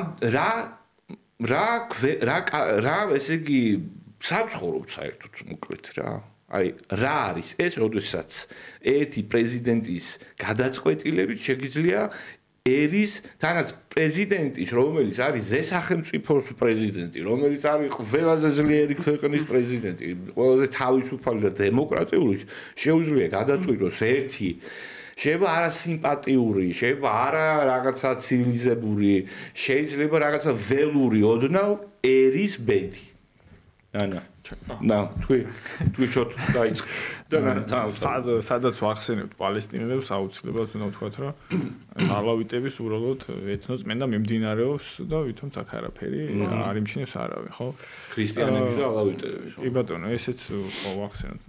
რაც ვისაუბრეთ ჩვენ უბრალოდ ყველაფერი გაშიშვლებულია. აღმოჩნდა რომ თავარი ღირებულება არის სახელმწიფო ინტერესი და არანაირი სხვა არაფერი, რაც არ უნდა ბრუტალური იყოს ეს ინტერესი, ნუ ეს არის თავარი ღირებულება და ქვეყნები რომელსაც აქვთ საკუთარი ინტერესის დაცვის და გატარების ზალა, უბრალოდ ისინი ატარებენ. მაგრამ ესეთი ჰეგემონის მხრიდან ესეთი ბრუტალურობა კიდევ მიანიშნებს იმას, რომ მისი ძალაუფლება არის დაღმავალი. აღმავალ ძალაუფლების მქონე ჰეგემონს არ ჭირდება რაღაც ასეთი სიგიჟეების გაკეთება, ხო? ესეც არის აი კრიზისში მყოფი ჰეგემონის მახასიათებლები. და ეს არ არის ეს უწილად ფილოსოფიურად შეიძლება ისე ახსნა, მაგრამ აი ნანამ ხო შემოგთავაზა მოდელი და ეს მე მგონი უფრო რეალისტურია. არა ჰეგემონი რომელიც კარგავს ძალაუფლებას, არამედ პრეზიდენტი დეველოპერი, რომელიც აზას სექტორს უყურებს როგორც ხმელთაშუა ზღვის რივიერას. აი მაგაშია საშინელება, რომ ის აპირებს კომერციულ წარმატებული პროექტის შექმნას გადასახლების ხარჯად. მთელი ერის. დაახლოებით ეს საერთოდ ბოდიში ერთ წინადად სიტყვი და ნუ საერთაშორისო ურთიერთობები ემსგავსება რომის იმპერიის კარის იმებს რა ქვია. თუდად დაამთავრა მაგ იმპერია, მეგერე მახსოვს. ხო, ანუ რაღაც რომელიც იყო საკმაოდ როგორც ვახსენე ბრუტალური და დაუნდობელი. დაახლოებით ამას ემსგავსება სოფლიო დღეს. ჩვენ არ უნდა გამოგრჩეს ხედველობიდან, როდესაც ტრამპი რაღაცას ამბობს, რამდენად არის ეს უნისონში ისრაელის პოზიციასთან. ეხლა ისრაელი რასაც დღეს აკეთებს და ამას იმდენი პროტესტი მოყვა და ეხლა კი არა წლების განმავლობაში. მე მახსოვს ანა ფრანკი რომ არაფატის იმით გამოიტანა ეს სიმბოლო, ანუ ფაშიზმში დანაშაულეს ისრაელი. ისრაელის ამოცანა რა არის, რომ ეს ტერიტორია გაწმინდოს პალესტინელებისგან, მუდმივად ამას აკეთებს. ანა ფრანკის ლოგოში იასერ არაფატის აი მეთი პრობლემით და ამით მიანიშნეს რომ აი ანა ფრანკი ფაშისტებმა და თქვენც ფაშისტები ხართ იმიტომ რომ არაფატს და პალესტინელებს ჩაგრებთ და ეს მთლიანად ისრაელის სტრატეგიულ ინტერესშია რომ გაანთავისუფლოს მოიშოროს ეს პალესტინელები რამენაირად ახლა მე მგონია რომ არც ტრამპს არ ქონდა დიდი ილუზია რომ მაგალითად ეგვიპტე ან რომელიმე ქვეყანა ჩაიხუტებდა და წაიყვანდა ამ პალესტინელებს მეორე საკითხია რაზეც ისრაელში მუდმივად ლაპარაკობენ და ამტკიცებენ რომ ეს არ არის ერი ეს არიან ჩვეულებრივი არაბები, რომლებმაც ადგილ სამყოფელის მიხედვით დაირქვეს პალესტინელი და აი რაღაც 10 წლეულების განმავლობაში დაამკვიდრეს ეს ტერმინი, რომ ეს არიან ჩვეულებრივი არაბები. მთლიანად აი ეს ფორმულა არის ისრაელის ინტერესში. ხა თუ მოიძებნება რამე ისეთი მომხიბლავი, ეხლა არ დაგვაუწყდეს ჩვენ რომ პალესტინას ისეთი ლიდერი ყავდა, დღეს აღარ ყავს ასეთი ლიდერი, ასეთი ქარიზმატული, ასეთი პასიონარული და ასე შემდეგ. შეიძლება რაღაც ფორმულები მოიძებნოს. ყოველ შემთხვევაში ეს მთლიანად ეს თამაში ჯდება ისრაელის სტრატეგიაში. კარგით, კი ბატონო, უღრმესი მადლობა, ძალიან საინტერესო იყო. დიდი მადლობა იმისათვის, რომ დღეს სტუმრად იყავით ჩემთან, ჩვენთან რადიოში და დისციფცეში. ზურფასო მაყურებელო გემშვიდობებით, კარგად იყავით, შეხვდებით მომავალ პარასკევს. კარგად ბრძანდებოდეთ.